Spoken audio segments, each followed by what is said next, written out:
I voted for Donald Trump. The Chef Creole restaurant in Miami's Little Haiti neighborhood is typically bustling with customers. Not today. People are scared. Owner Wilkinson Sajor says it's not just the clientele. After 34 years in business, he's lost his entire management team at 7 locations and will likely have to shut down 2 stores due to the end of temporary protected status. The end of TPS means for me that my future in the hospitality business is almost going to be non-existent. On Sunday, federal officers made an immigration arrest outside one of his restaurants. What would you say to the president that you voted for? He sold to me that he is a businessman and that he will be making business decisions. Do you regret your vote? Yes, I do. Speaking of Trump, did y'all see the story about the Haitian dude down in Florida? The Haitian restaurant owner, this dude, what was his name? I forgot his name. But this dude down in Florida, he voted for Trump. He was a big Trump supporter. And now all of his Haitian workers about to get deported. I don't want to laugh, but yeah, the Chef Creole, was it something like that? He voted for Trump. Now ICE is getting all of his damn employees. Lord, the irony. So yeah, he's complaining that his employees are getting hemmed up now. Now they got a dip and he feels he's about to lose his businesses and all that. Because of ICE. They're getting all of his damn Haitian employees. They're getting his people. And now he's saying he regretted supporting Trump. See, that's the thing. See, a lot of these people, family, a lot of these Caribbeans and all that, they align with right wingers now. They align with them. They thought, supporting that political faction, that's going to grant them some permanent proximity to whiteness. They thought, putting on a MAGA hat and all that and co-signing a lot of that stuff, that was going to get them a pass. Yeah? They wanted to distance themselves. They were like, oh, we're not like those niggas. I am an immigrant. I work hard. I just got here with $2. They tried to pull a Winston Sears. Winston, she's another Caribbean out there in Virginia. All she does is talk greasy about us and how we need to stop begging.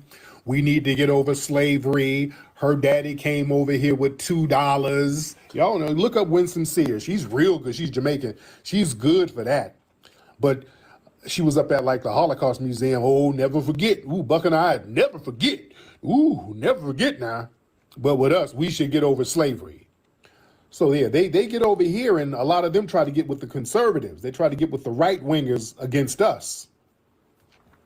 See, a lot of these folks, just like that Haitian cat down there in Florida. So I think a lot of these folks thought if the Republicans got in office, they were going to bring the heat towards us, towards the Black Americans, towards the foundationals. They low-key thought the block was going to be hot for us because of all the scare tactics the Democrats were saying. See, the Democrats are running around here. Oh, we better not get Trump now. Oh, Trump, it's going to be 2025. Ooh, we're going to be picking cotton again. Ooh, it's going to be 2025. We're going to be back on the plantation if Trump didn't get in office. And the tether class was like, ooh, yeah, that would be great. The tether class was like, ooh, back on the plantation, huh? Oh, that would be wonderful. Let me go out here and support Trump and them. And then I'm gonna let them know I'm not like them. I'm a hard-working immigrant now. So if y'all want to put them back on the plantation, ooh, I would love that. Then I could be the replacement. And I ain't gonna cause no trouble. Ooh, I ain't gonna cause now bitter trouble. I'm gonna be a good Negro. Oh, they thought it was gonna be on and popping. They thought we were gonna get thrown under the bus. Oh my goodness, man. They were letting everybody know that's why they waved them flags. They talk heavy with that accent. We loved Haitians for Trump, nigga. We love Trump. We love Trump. Yeah. But boy, they underestimated the power of foundational Black American delineation. That was the reverse Uno they were not ready for, ladies and gentlemen. You see? See, for a long time, we as foundational Black Americans, we took all the political heat for everybody. We were the shield for everybody's targeting. We had to take the hits. We had to march, and we had to carry all the political weight. Now we delineated, we made it clear. We ain't playing that role. The rules of the game has changed. See, now we've removed ourselves from the bottom undefined caste. We are now the top brand now. We've rebranded ourselves correctly, and we can stand on our merit, and it's time for these others to stand on theirs, and they cannot. And without us as the bottom caste, they're looking real janky, because now the dominant society is like, well, damn, these Negroes delineated now, so you're not really affecting them no more. We don't need y'all no more. That's what the dominant society is saying. Oh, that's why they got to have us generic Africans all the time. Now the YT people are like, yeah, what we need you for? Ice truck, come on through and get him, or get this ankle monitor on him. You know? You see? And I'm not trying to make light of folks getting hemmed up, but man, it's a whole different vibe out here now, ladies and gentlemen. Yeah? See, that model minority myth, that's been shattered. And all that you can just get model minority status by working hard, opening a business, voting for right-wing politicians. Yeah, that dude down in Miami, he thought that being a MAGA supporter, that was going to make him immune to the dominant societies flipping on him. No, no, no. We tried to tell folks. You know? So they got a wake-up call, majorly. And that proves why foundational Black American delineation is very necessary. See, we got to delineate because our political interests, they're just not the same. See, a lot of these people, their interest is rooted in assimilation. Ours is not. We're focused on our lineage, restorative justice, concrete tangibles. Yeah, we ain't really trying to assimilate. We've never cared about that. We've got our own strong culture to stand on. You see? So it's heavy. Man. Yeah, they don't know them like we know. We know how they get down. Yeah, they try to tell us. See, a lot of the immigrants, they come over here and they think, man, what is wrong with these Black Americans? All you have to do is kiss ass and everything will be okay. Just kiss ass real good. No, that's not it. No, we know that don't work. That don't work at all. And they have to learn the hard way. Yeah, that ain't gonna work. And we try to tell them that's not gonna work. And they trick themselves. Oh, the white man loves me because I work hard. I'm a hard worker. I work very hard. And you're lazy. I got 4 jobs. You have 1 job. And I came over with $2. And look at me now, nigga. It's that. And these same people who would pump their heads up because they would run this game. See, the dominant society ran game on them. They was like, look, Dudatunde, I like you. I like you, Dudatunde. You're not like Jaquan. I had a guy, this black guy from Memphis named Jaquan. He would come to work late. Oh, yes, I know how those niggas are. I know. See, y'all be at your job talking all greasy about us. Oh, I know a Jaquan too. He was a lazy nigga, just like that. Oh, yeah, but you're not like that. You're just coming to work on time. You're so smart. You're so much better than those guys. I know this. I know. I say this all the time. I'm better than those Akatas. Oh, y'all sit up there soaking it up. Oh, y'all soaked it up. Now that we've delineated and we've gotten from that bottom caste, that generic brand, and we've branded ourselves correctly, and now you have to stand on your own merit. They're like, well, damn, Dudatunde.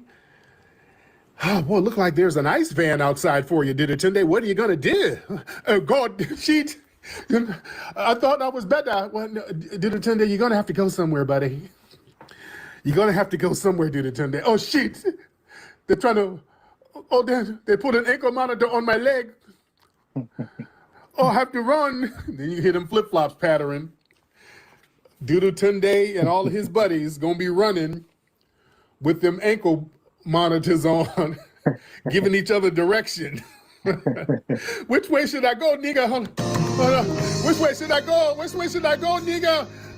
Run, wait, which way, nigga? Hold on. To the left, beep, beep. Where do I go, nigga? Which way? To the left. Oh, run faster, I got to run, nigga. To the left.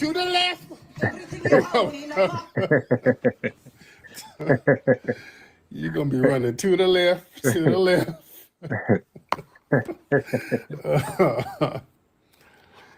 So damn, that's what it is. That is what it is. Let me get some of the family in here. All right, let me get. Yeah, I think he's gonna play that Ghostface Raekwon song, "Run." This guy's hilarious. I'm trying to let you on, soul something, but your connection is like not going through. The family in here, ladies and gentlemen. All right. How many likes? Man, we almost got 200,000 likes in here. Come on, man. Y'all know we need to get 250,000 in the next 5 minutes, ladies and gentlemen. All right. Y'all know we got to get 250,000 in the next 5 minutes. So everybody tap that screen. You got to tap that screen, ladies and gentlemen. Tap that screen. All right. All right. Let me see who we got. Let's get the family in here.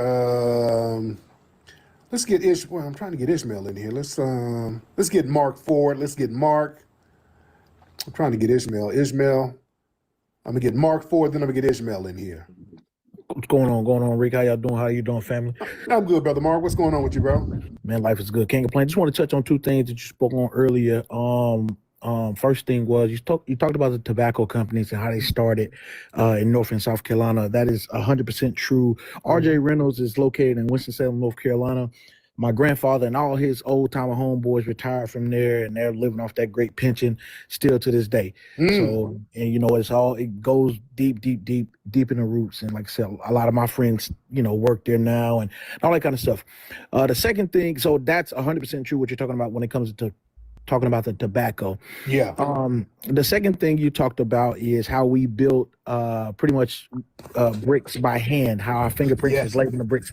There's a gentleman by the name of George Henry Black, born 1879. He passed away in 1980. He is also from Winston-Salem, North Carolina, where I'm from. He built pretty much the entire East Winston. East Winston is the black side of Winston-Salem.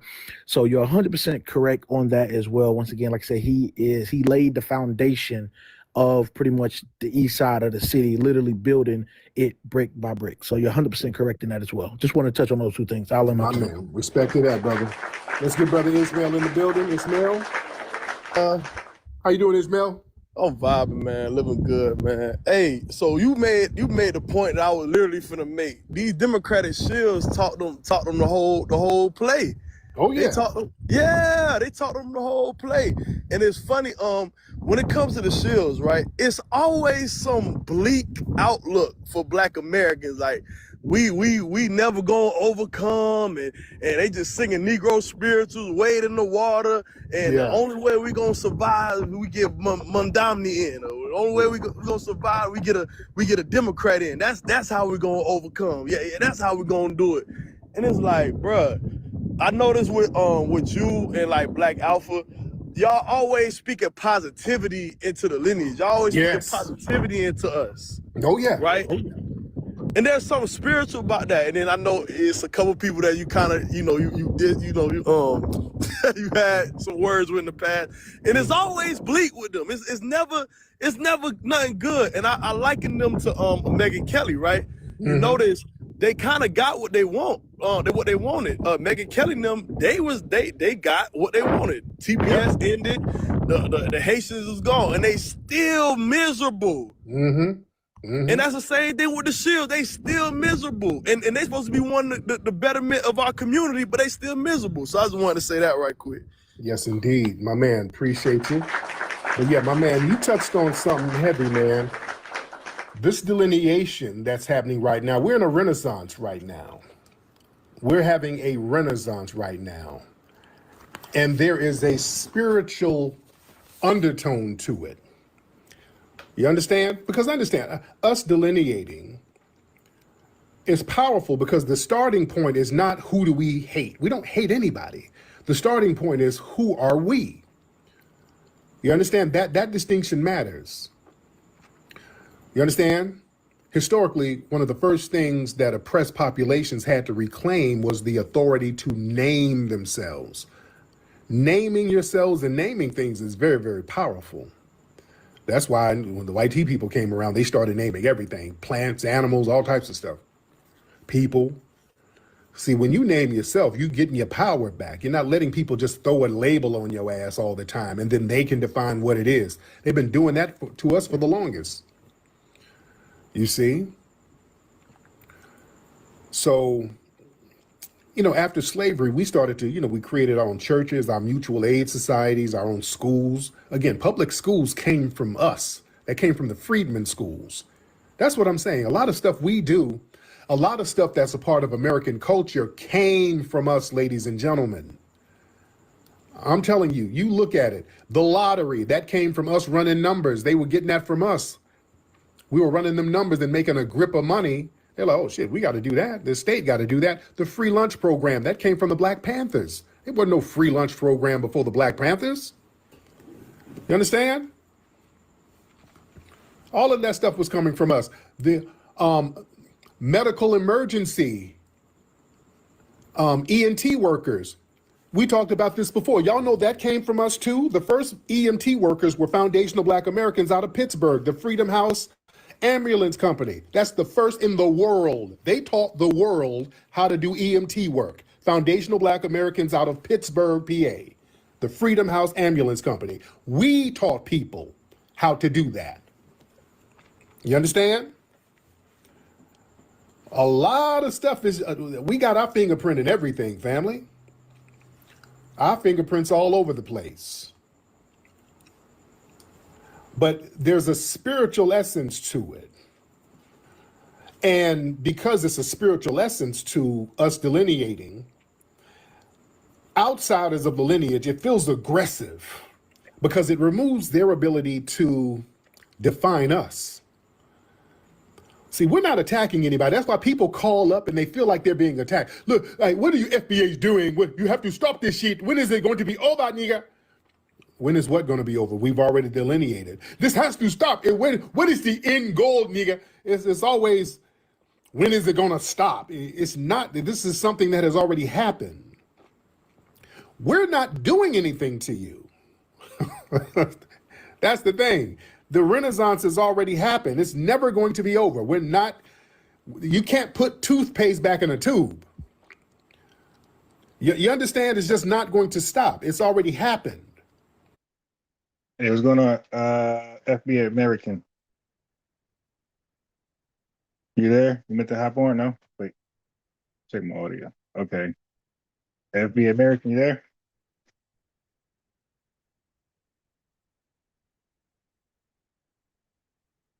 White people did not tame, white people did not tame the animals. And what do you call the circus? They got a big old tiger in a damn cage who won't eat the white people. That's called taming.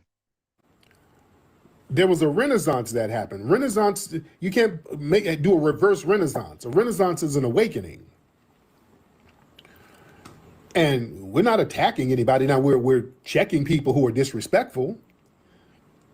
But really the attack is basically them having a loss of interpretive control. See, people. If you came up by mistake, just, drop back down. If you didn't, say something. Okay, no problem. Good morning, by the way. I'll drop you back down.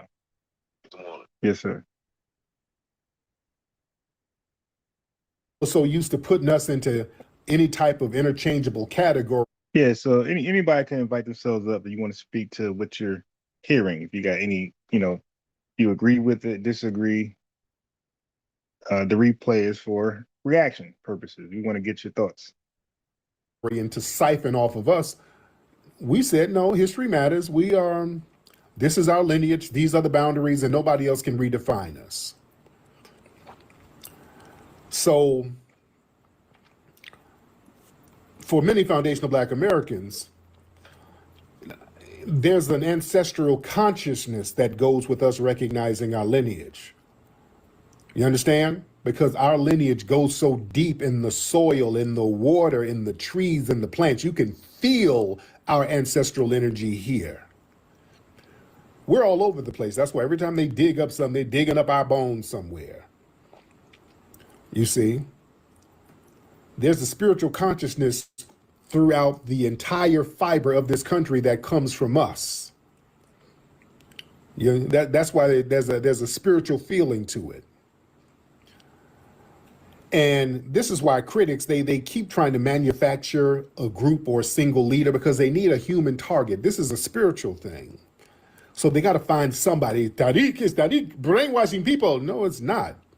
If I got abducted tomorrow, people are going to still be on FBA lineage business because your lineage is still your lineage. You understand? So it's real heavy. This is very, very spiritual. Well, let me see. Get those hands up, ladies and gentlemen. Let's get the family in here. Let's get those hands up. Let's get those hands up. Let me see who's next because we do have a lot of people in here. And y'all, let me see. We got 250 likes. Yeah, so go ahead and invite yourself up. We're talking about delineation.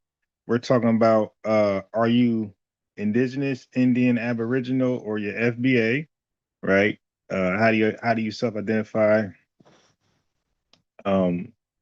Also, a couple things. So, and we're talking about the deportation that started right here in America, as far as deporting Haitians. Like, are you for them, against them?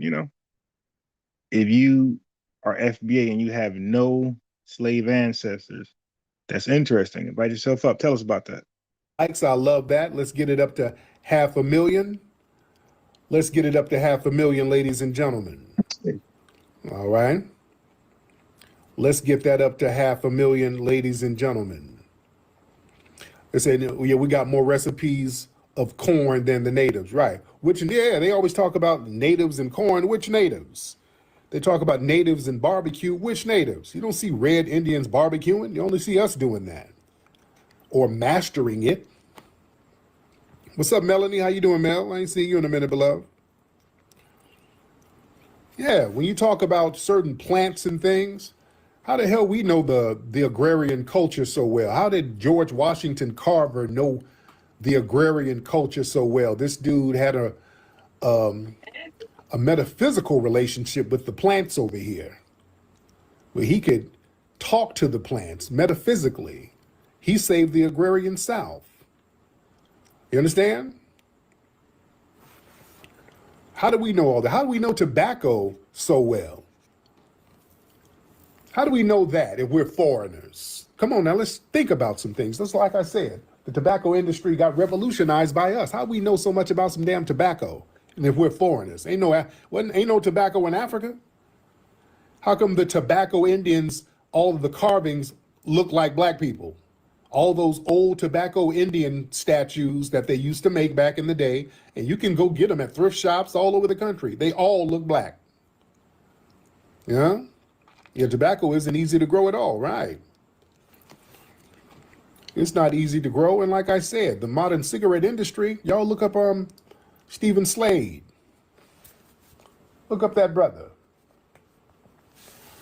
Yeah? That brother produced that yellow tobacco, and he showed that you can grow it anywhere. You can grow it on relatively poor soil, so it can grow anywhere. So that created another economic boom. Yeah? You see? So that's why. Yeah, so what he's speaking about when we say we're foundational, we are the foundation. We built the physical infrastructure of this country, and we built the economy. So the tobacco, rice, cotton, sugar, those that labor force that we provided, which was under duress, unwilling, involuntary forced labor, jump started this economy where this country damn near came a first world power almost immediately after our labor, free labor, enslaved labor.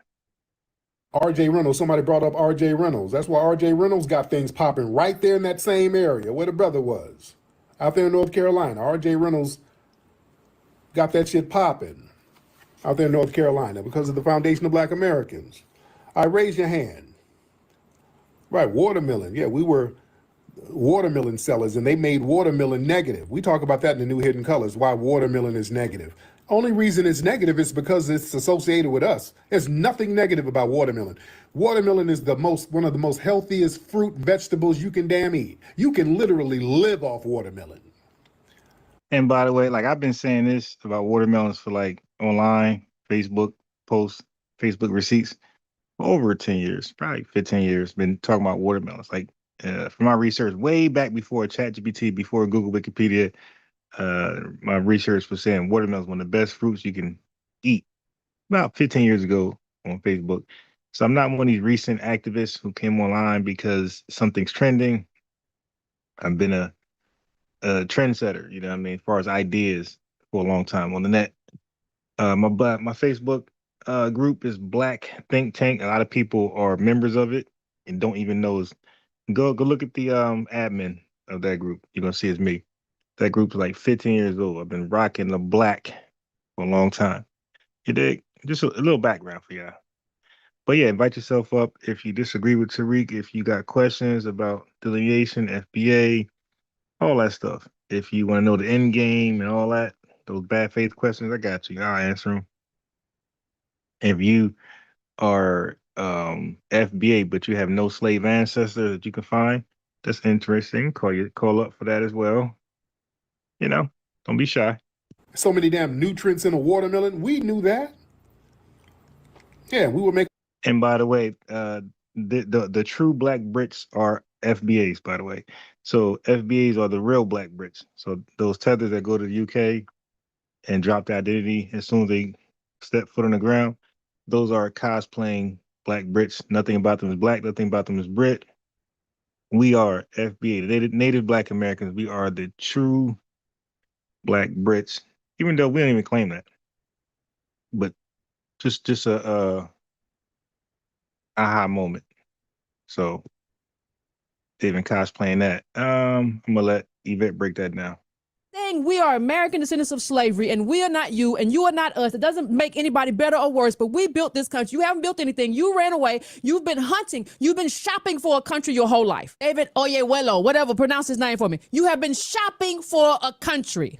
See, we don't shop for countries. We say, hey, if this country is not right, this country, America is not treating us right, we are going to fight and fight and fight, even if the fight never ends. You ran away from Nigeria, then you went to the UK, and you called yourself a Black Brit, even though ADOS has more British in our blood than you will ever have in yours. We are the actual ADOS Brits. If there's a Black Brit, is us because of all the UK blood we have, and nobody's bragging about it. It's just a fact. You are a dislocated African who has always been running. And we didn't say anything about you. We said, hey, we are a distinct group, and all of a sudden, see what's happening in the UK. And you say, no, saying that we are American not mean we are united around xenophobia. There you go. The true Black Brits are who you know as FBA, Native Black Americans. Literally, they're Black Brits. Like no funny. Where is my?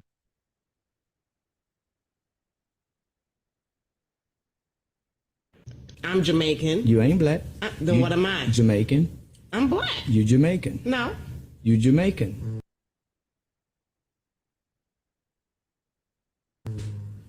It's a difference, huh? It's a difference. Okay, describe the difference. If I go to your, what color is my skin? What color is my skin? Yellow. Okay, and it derived from? Even white derived from black. Even white derived from black.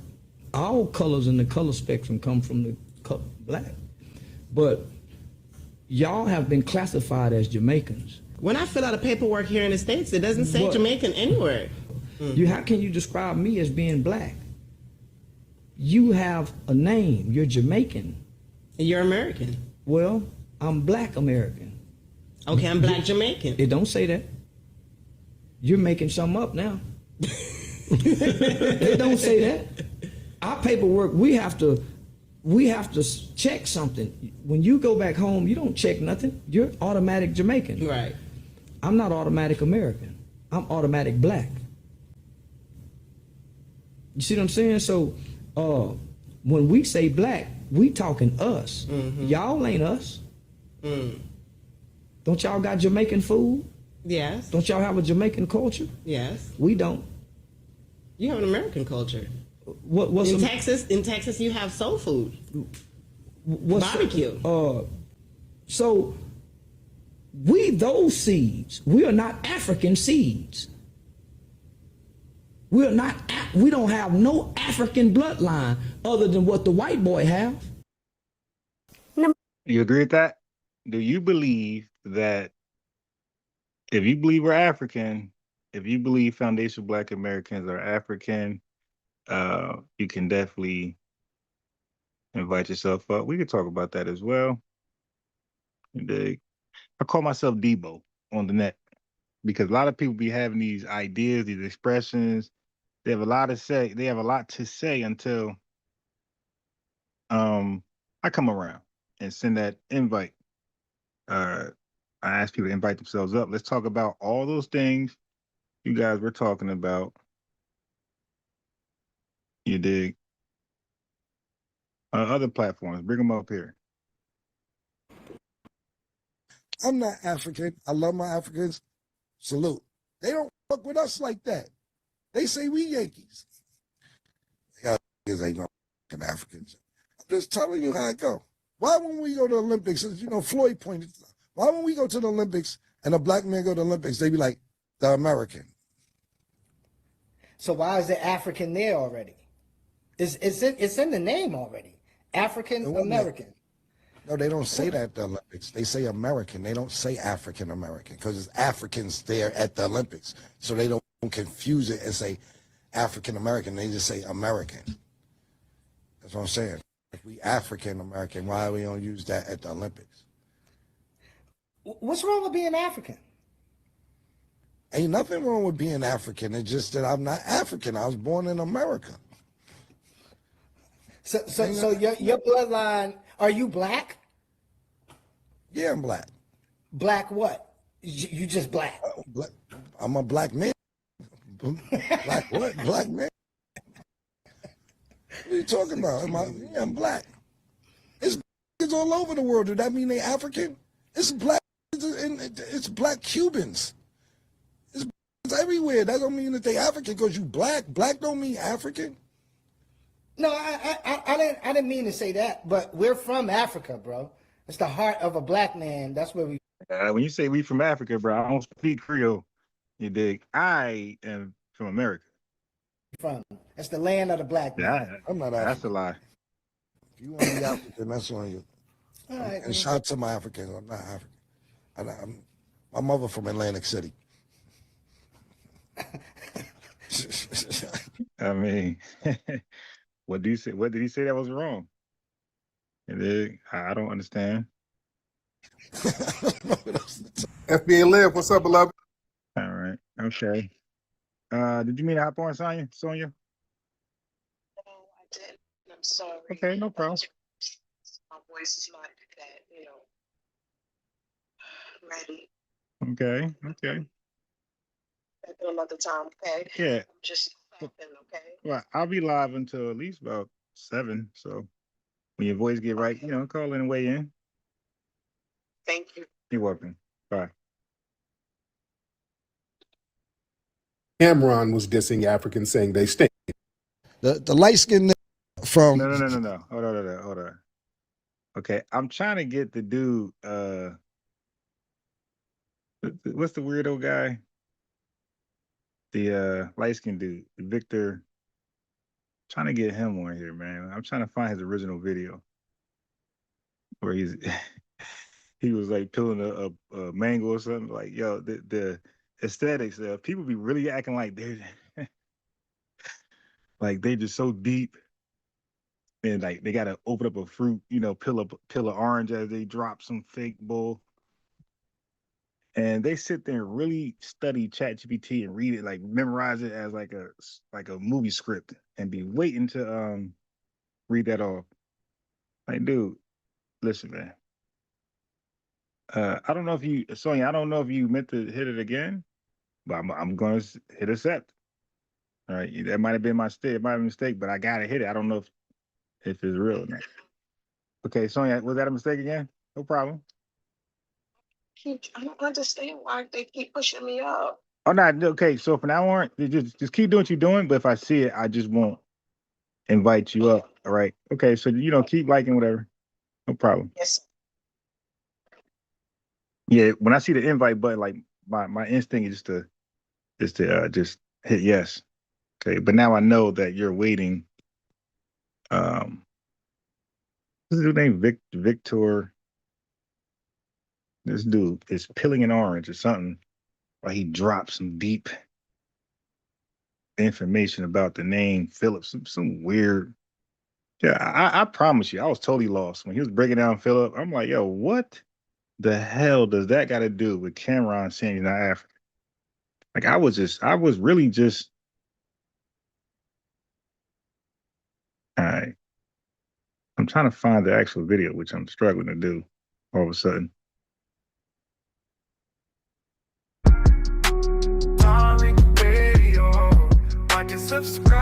Okay, so that is, the dude Vic Mensa.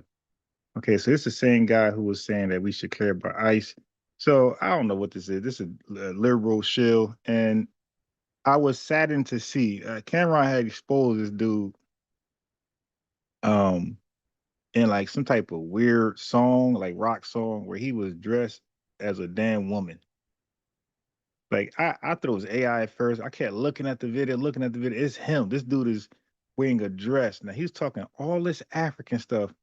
Do you know that this dude is in one of the dresses was the Confederate flag? So like, yeah, come and he was charged with 41 grams, having possession of 41 grams of LSD. It's like, come on, man. This is clear that they got him by the balls, and they're like, hey, man, we need you to go out here and do this for us. You dig? Before we bring those charges back up on the LSD, arrest. So like they be sending these guys after us, and they got a clear dirty background. This dude got arrested for having possession of 41 grams of LSD. He got a whole rock video where he's dressed like a woman, like a trans. And at the end of the video, he got a whole Confederate dress on. The same guy, Vic Mensa, the Pan-African's hero. All right. If I get some time, I'll play that. All right. So let's go and play Cameron response to this weirdo. This clout chaser, this failed clout chaser, Vic Mensa, who's destined to make us black and be also want us to support, the protests against ICE and deportations. Like, dude, if you don't kick rocks, man. But so everybody want to rally,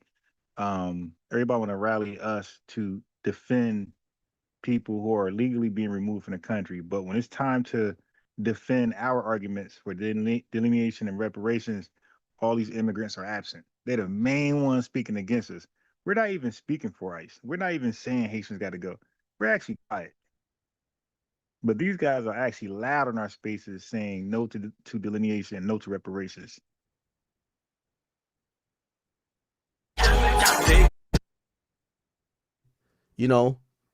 On his chest. Now, I'm going to react to Cam, and before we get to the Cardi B, into some mental, okay? For tuning in this show. I want to get to do Nick. The end of the day. What's the nation logo? Here we are. Get back into it. I hate panderers. They've done this to me many times. You're saying some shit tongue in cheek, and then everyone latches onto it like you made some definitive statement that you're down to die on a hill for. Like Cam literally said someone said that to him. He doesn't say like, nah, fuck Africa. That's not what he said. But then you isolate that and you make a whole video about it. They used to do it to me when I would give the Vic Mensa. So I found it. I got to find it on Act Show. This and third social media, but I do want to. They took that and they said that example of hip hop, everybody on their side.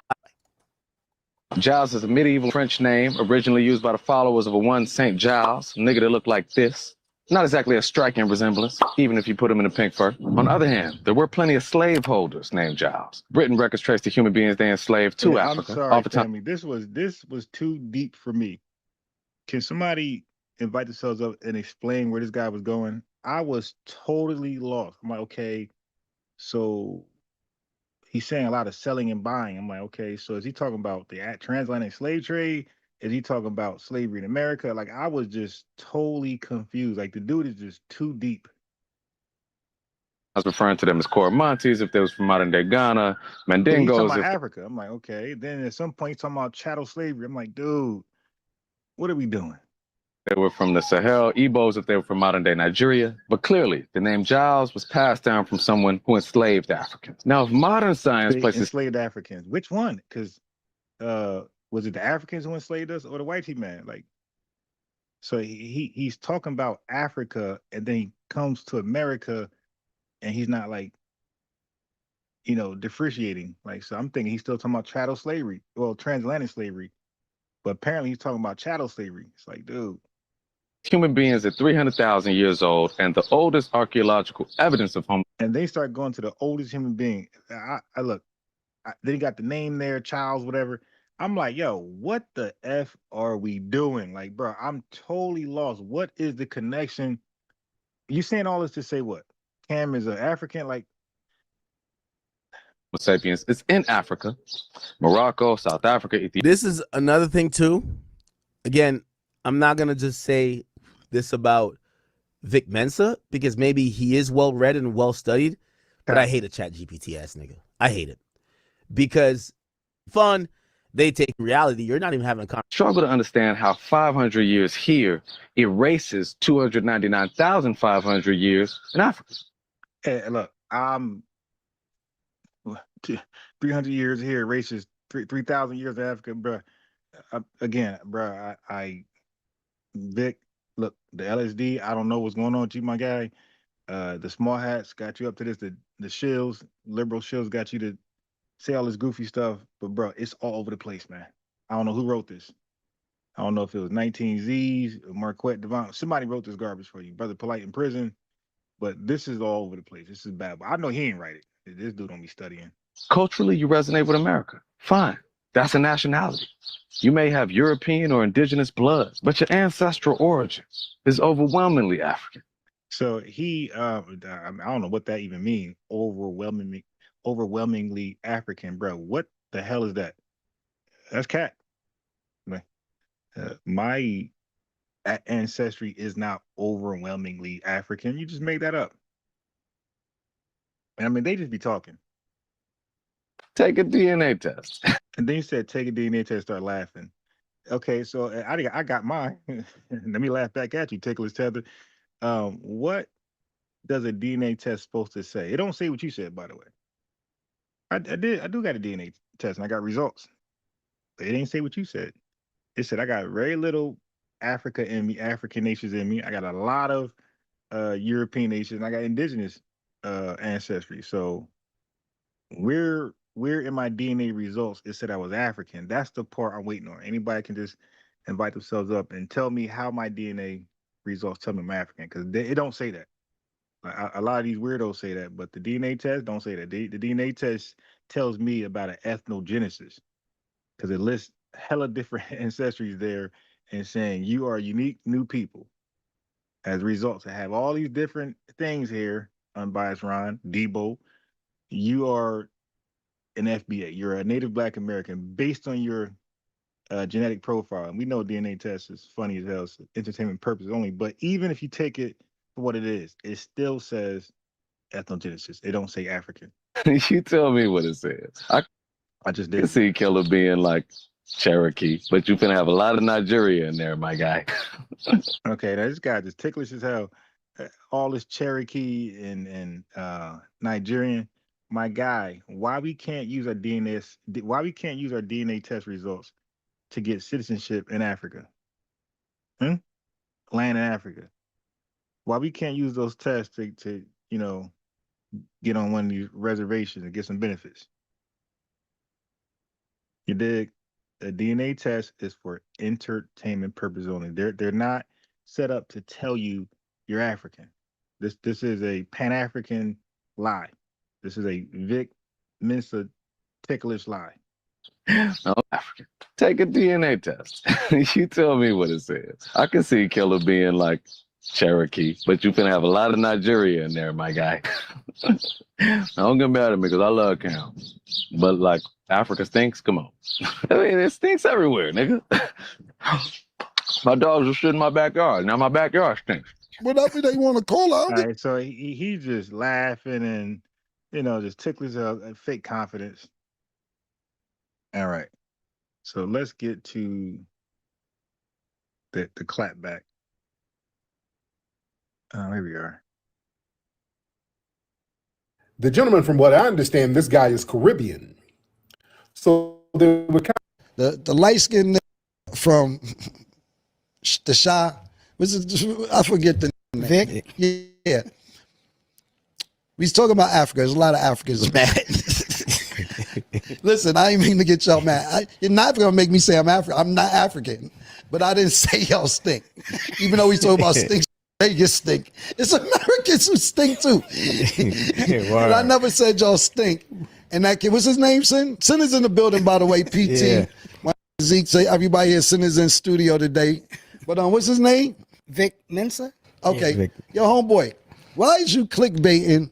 Talking about I said the people in Africa sing, because I didn't say that. I was repeating what somebody said. You clickbaiting and you clout chasing. I'm disappointed in you. But what do I expect from a nigga with a Rockefeller tattoo on his neck? He did say he was a fan of yours. See, that's what niggas do. They try to diss and then be like, but we cool. Respectfully. Yeah, and all that. that's perfect. And they were respectfully, which is the most disrespectful word to me. Our brother Cameron, the rapper Cameron, he responded to Vic Mensa. Now, Cameron did a video a couple of weeks ago, and we talked about it, where he was doing an interview, and Cameron was saying that he's not African, he's Black American, he's an American. And a lot of people are just delineating. Delineation is what's happening right now. Delineation is majorly on the rise. Everybody's talking about delineating, and that's not a bad thing. Delineation is not disrespect. Cameron didn't disrespect nobody. He's like, I'm not African. I'm an American.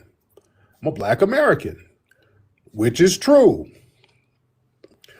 Now, the gentleman that was on the podcast with him, the gentleman, from what I understand, this guy is Caribbean.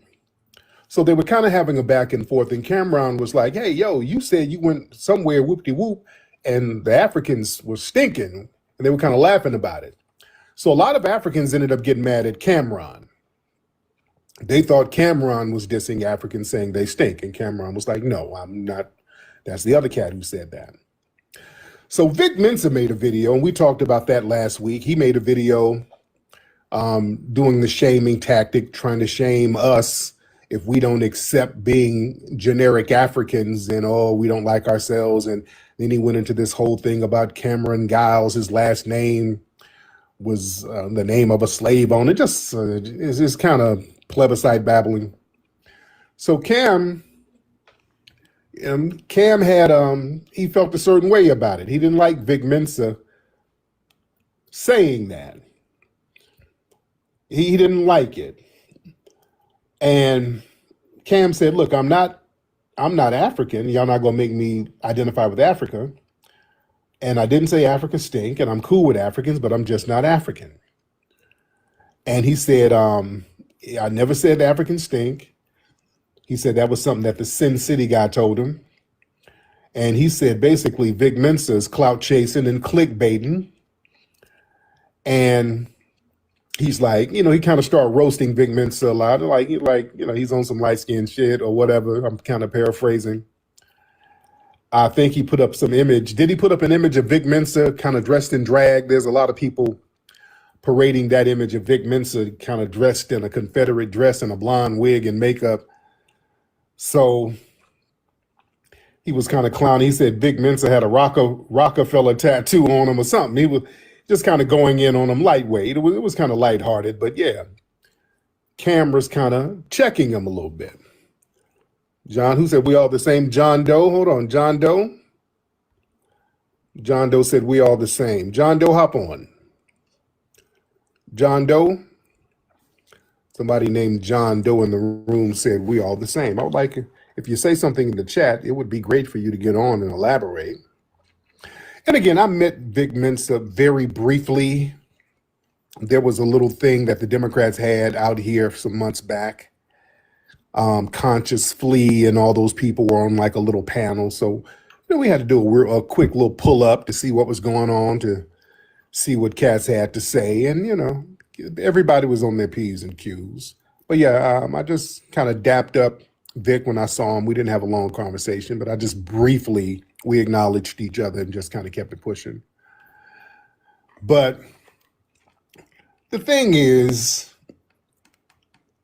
Cam is like, hey, I'm American, I'm Black American, I'm not African. Vic Mensa, his argument was being culturally American doesn't erase African ancestry. And that's not what we're saying. See, people try to, all of a sudden, people want to start pulling up DNA. Listen, everybody got some damn African ancestry. We are not continental Africans. Look, Cameron was right. Cameron is 100% right, ladies and gentlemen. Cameron is making an ethnic argument. And Vic Mensa and others, they try to answer with a genetic argument. Vic Mensa's, his position was your ancestry traces back to Africa, therefore you're African. Cameron is not talking about DNA. He's talking about identity, ethnicity, peoplehood. Those are not the same things. Nobody, look, I don't deny that foundational Black Americans have African genetics. Some people make the argument, there's some FBAs who say ain't no African. There's 50 million foundational Black Americans and we're not a damn group. So people are going to have different historic perspectives. All right, that's what it is. The only thing we really got in common is that our lineage goes back to the beginning of the country. People can have different views on certain things, but one thing that doesn't change is that your lineage is either foundational or it's not. Your lineage is either foundational or it's not. Some people say, I ain't got no, okay, whatever, that's fine. Some people do, some people say they don't. All right. Some people say they don't. Cameron says he's not African. That doesn't mean none of my ancestors ever came from Africa. That just means Africa is not my present day ethnic identity. I'm a Black American. That's a different coherent position. Vic Mensa, as we pointed out before, his relationship to Africa is fundamentally different from Cameron's. Vic Mensa's father is Ghanaian. So Vic has an immediate identifiable connection with a specific African country through his father. You see, he has a direct family lineage. That's not the same as us. We don't have no direct lineage.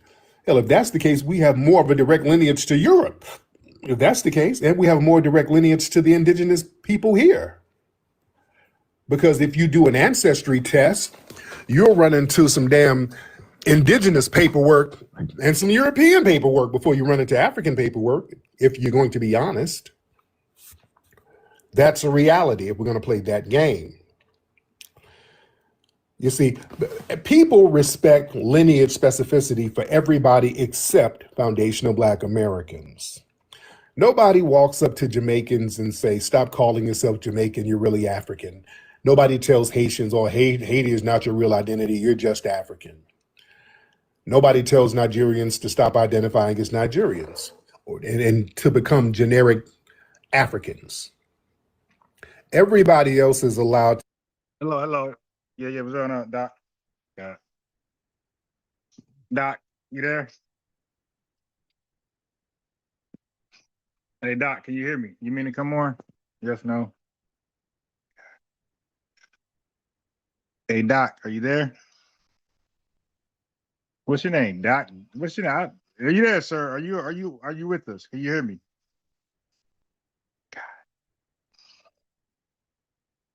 My God, you invited yourself up.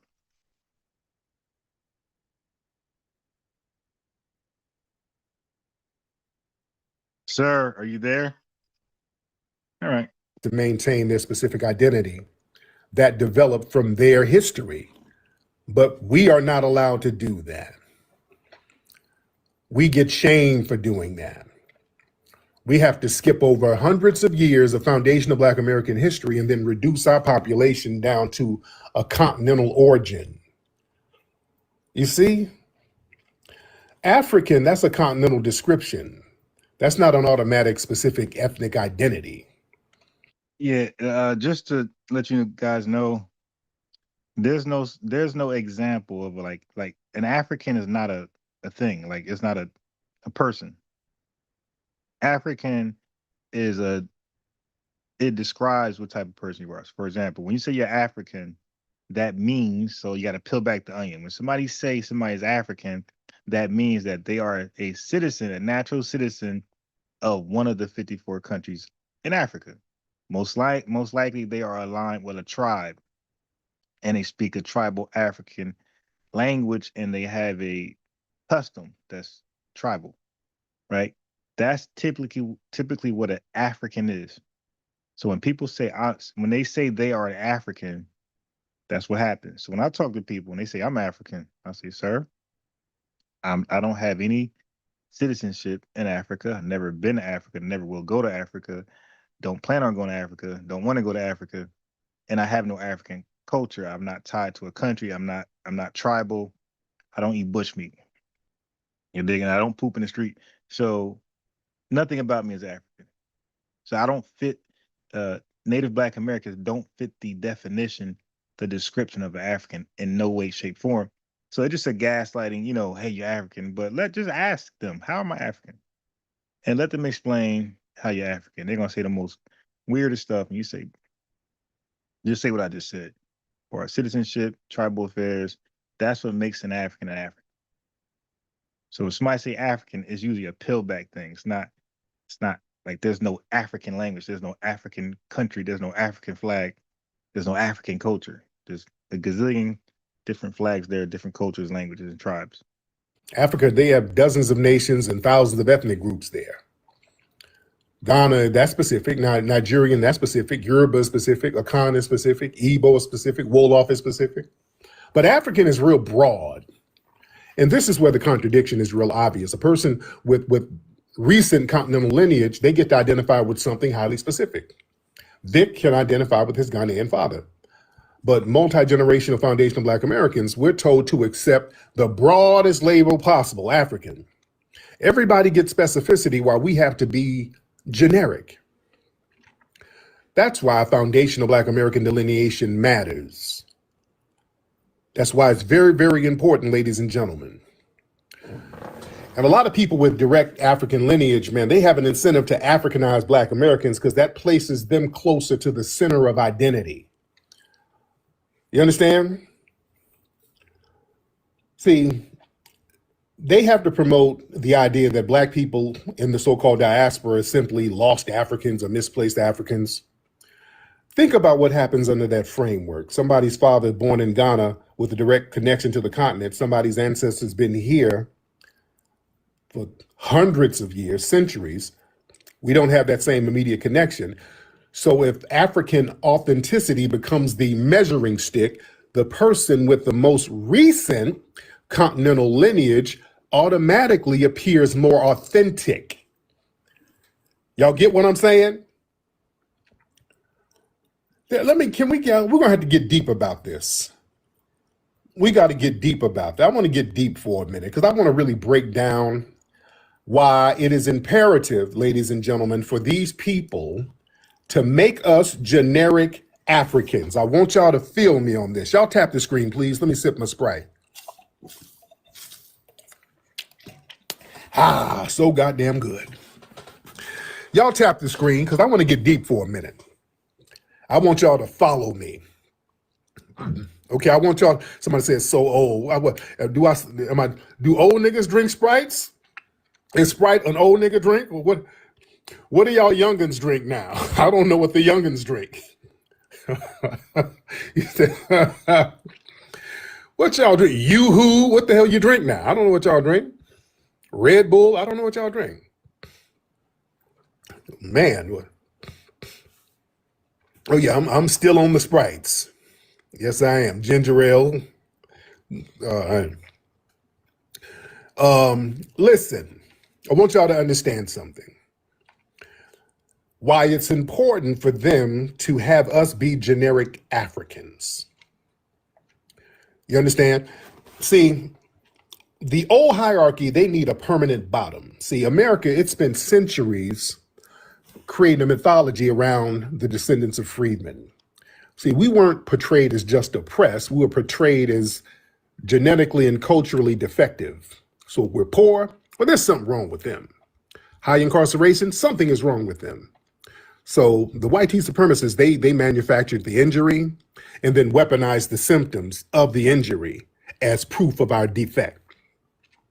So Black Americans became the nation's permanent cautionary tale. Whatever you do, don't be like those people. All right. And that message wasn't just for the white people. Every new population that arrived absorbed that disposition. You might not be on the top with the white man, but you're not going to be like those guys. Don't be like them. They're on the very bottom. They're the worst. So we became the basement that everybody stood on, ladies and gentlemen. I want y'all to follow me. Are y'all following me so far? Because I want to get heavy. So when the new populations enter the American racial system, the psychological bargain presents itself. You can move upward if you distance yourself from Black Americans. So the narrative is, yes, I'm Black, but not that kind of Black. You see? So they needed a negative reference group. All of these other people who come over from all these failed nations, they get to come here and use us as the negative reference group. Follow me. Negative reference groups, that only works if the stigmatized group accepts the framing of you being the negative reference group. Now, that's where that generic African shit comes in. But now that we've delineated, we said, hold on, wait a minute. We're a very specific historic population. We're not generic. We are a very specific lineage group. Right. How you doing, caller? What's going on? Well, you meant to hop on is a mistake. Oh, I didn't know. That's them deliberately trying to be my fault. You say you didn't come on on purpose? Is a mistake? Hey, Okay. can you got me down? Yeah, sure.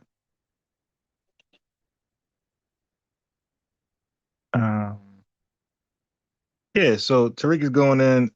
Everything he's saying, I agree with. And he's right. Once you say you're African, first of all, what country you from? What's your language? What's your culture? So you are at the mercy of the real Africans. Like, they're gonna show you how to do this, son.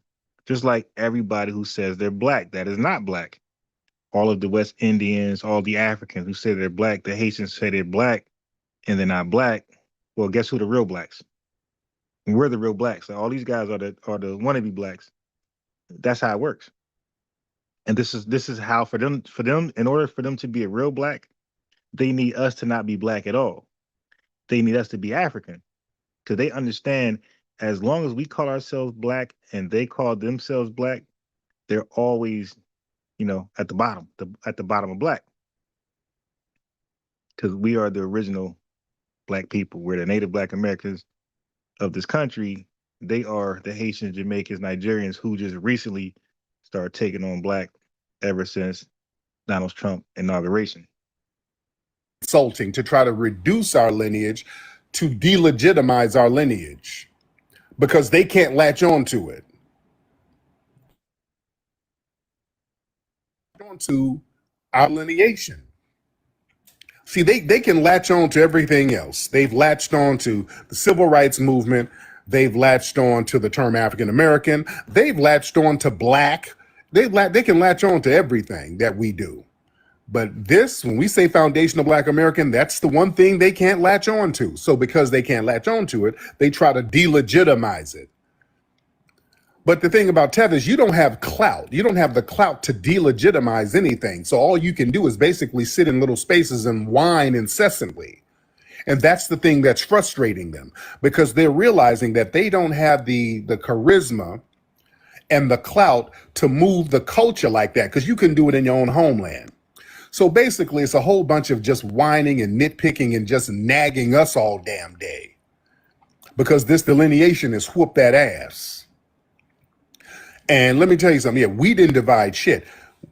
We just start checking these people en masse within the last 7 years. Before that, these people sat up here doing nothing but disrespecting us. All they did was disrespect us for decades. After we helped them, we were the ones, you go back to the 60s, 70s, 80s, 90s, we were going out of our way to help these people. We were helping them get immigration over here. We were helping them get housing and get citizenship. We were, hell, even before, we were bringing people and letting them come to HBCUs. It was immigrants going to Tuskegee. You were going to our HBCUs. We were the ones fighting for your independent movements over in Africa. I want y'all to watch the new Hidden Colors movie. We talk about how we over here were instrumental in a lot of the independent movements over in Africa. Yeah, let me speak to that. So Kwame Nkrumah, right? He came over here and he went back to the it was called the Gold Coast, that region. He came over here. He was inspired by the Native Black American Black Empowerment movement. He went back to Ghana. And I think in 1984, he renamed the Gold Coast to Ghana, right? But he was inspired by us over here. And that Tether, Stokely Carmichael went over there and tried to help him, DICK riding, glazing, and went over there and started glazing that movement because he couldn't get nowhere with us. We ain't promote him or ascend him to any real position. So he went clout chasing, glazing over there in Ghana, trying to find his way, just fleeing everywhere, trying to tether on to something that ain't his. And notice that he ain't say that Black Power stuff in Ghana, right? Or that blackity black stuff. But you got Steve Biko, who came over here, was influenced by us, went back to South Africa. At that time, they were called the Bantu people. He went back over there, stole our word, and started calling Bantu people black. Now, of course, he misapplied it. They had no idea what we meant when we said we were black. He misapplied it. And that's how black got introduced to South Africa, by the way. You got Thomas Sankara. He was highly motivated by us, another guy who spoke highly of us in our Black Empowerment movement. He went to the Upper Volta. It was called the Upper Volta, and he renamed it Burkina Faso. And they became Burkinabés, but he also was motivated by Black Americans, our empowerment movement over here. So he's right. All these guys came over here or seen us from afar, was inspired by us, and decided to go ahead and do something for themselves, similar to us. A lot of us were putting the batteries in the backs over there. Don't let them fool you. In the 90s, we're walking around with African medallions, bigging up some of the African continent, bigging up Mandela, shouting everybody out. And these folks would come over here and then drive cabs and wouldn't pick us up. He brought up the movie Sugar Hill, came out in 94, how they were over in that movie talking about we are Akatas. And then when social media popped off, they were doubling down on their anti-foundational Black American hatred. These people, you go back on Twitter and all these things, these people been calling us Akata for decades, and Jareers and all types of shit. And then they gaslight us and say, oh, no, it just means wildcats. Hey, you meant to hop on or mistake? Hello? Yeah, I'll take that as a mistake. Yeah, so any point you guys can join. And because we're just playing the audio and doing a recap. All right, I'm giving my analysis on it because I am something like some phenomena. You dig? I'm a also history buff. So I'm just validating what Tariq is saying, and a lot of it is accurate, and I'm giving my analysis on the same history that I researched. We go over there to help them, and then they send us the Myron Gaines of the world who come over here and side with white supremacist groups against us. We have major cases around the country. Yeah, so Stephen Coakley, we try to call himself Kwame. So Kwame Ture was a tether, and so was Marcus Garvey. Like, these guys were tethers, and they undermined Black Americans every chance they got. Involving justice, and the tethers would be the ones undermining the shit. Come on now. Let's tell the truth about it. They get on these juries. Remember the Trayvon Martin case. They kept talking about this, quote, black juror that was on the the George Zimmerman case.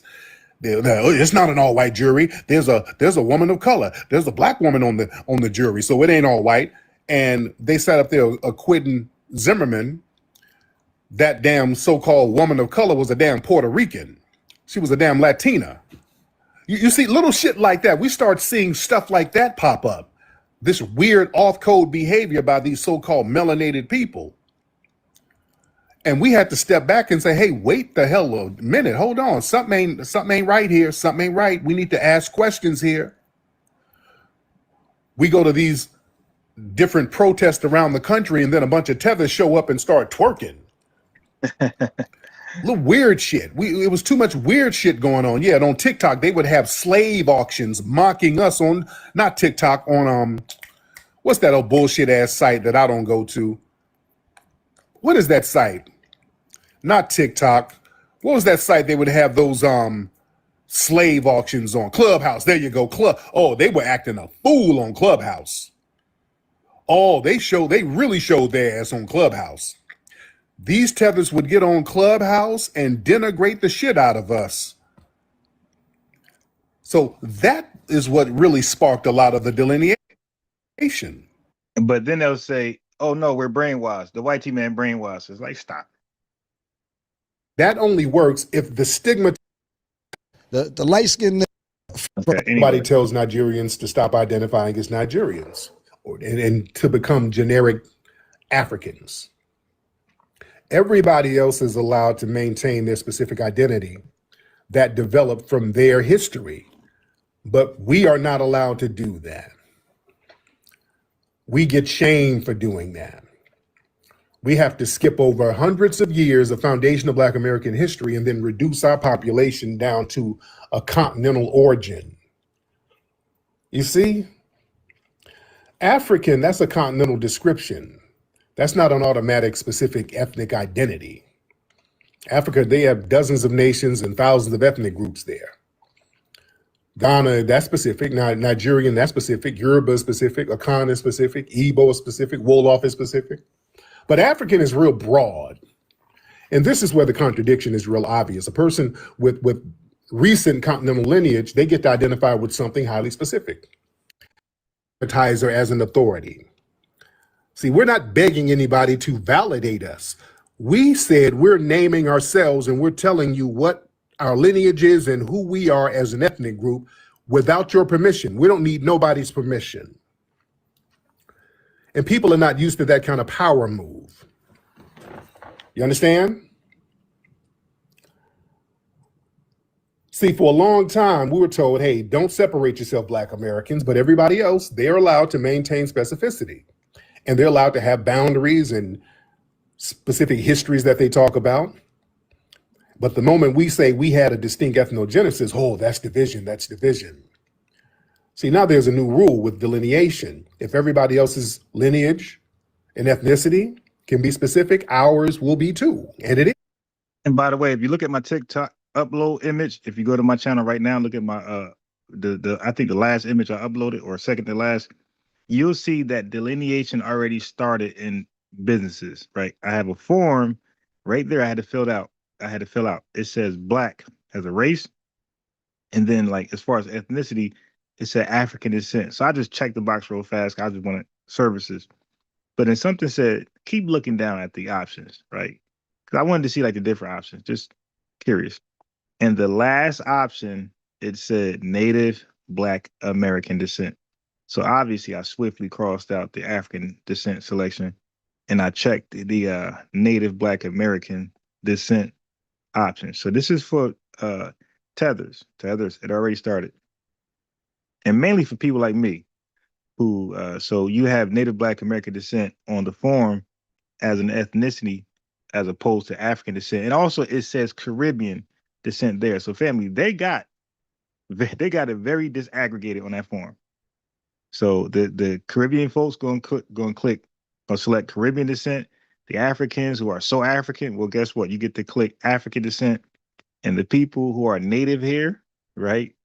We select obviously Native Black American descent, right? So that's a form I had to fill out, and I took a picture from my phone, and uploaded it to my TikTok thing.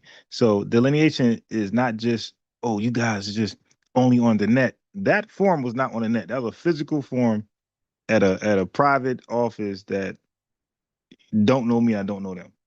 Right. And Native Black American descent is there, and you're mad. A lot of FBAs don't even know that. Right. So this aggregation has begun. So you're gonna start, a lot of you guys are going to pay attention to the different options. That's all I'm gonna say. When you fill out forms, just look what's on the form. But it's starting to catch fire. I'm the first person that I know of all of the net to show a form that has a delineating term on it. Okay. I think it's like a government building too. So that had Native Black American descent. So this aggregation has already begun, and you're mad. You're mad. And yes, it used the term I use. It used Native Black American descent.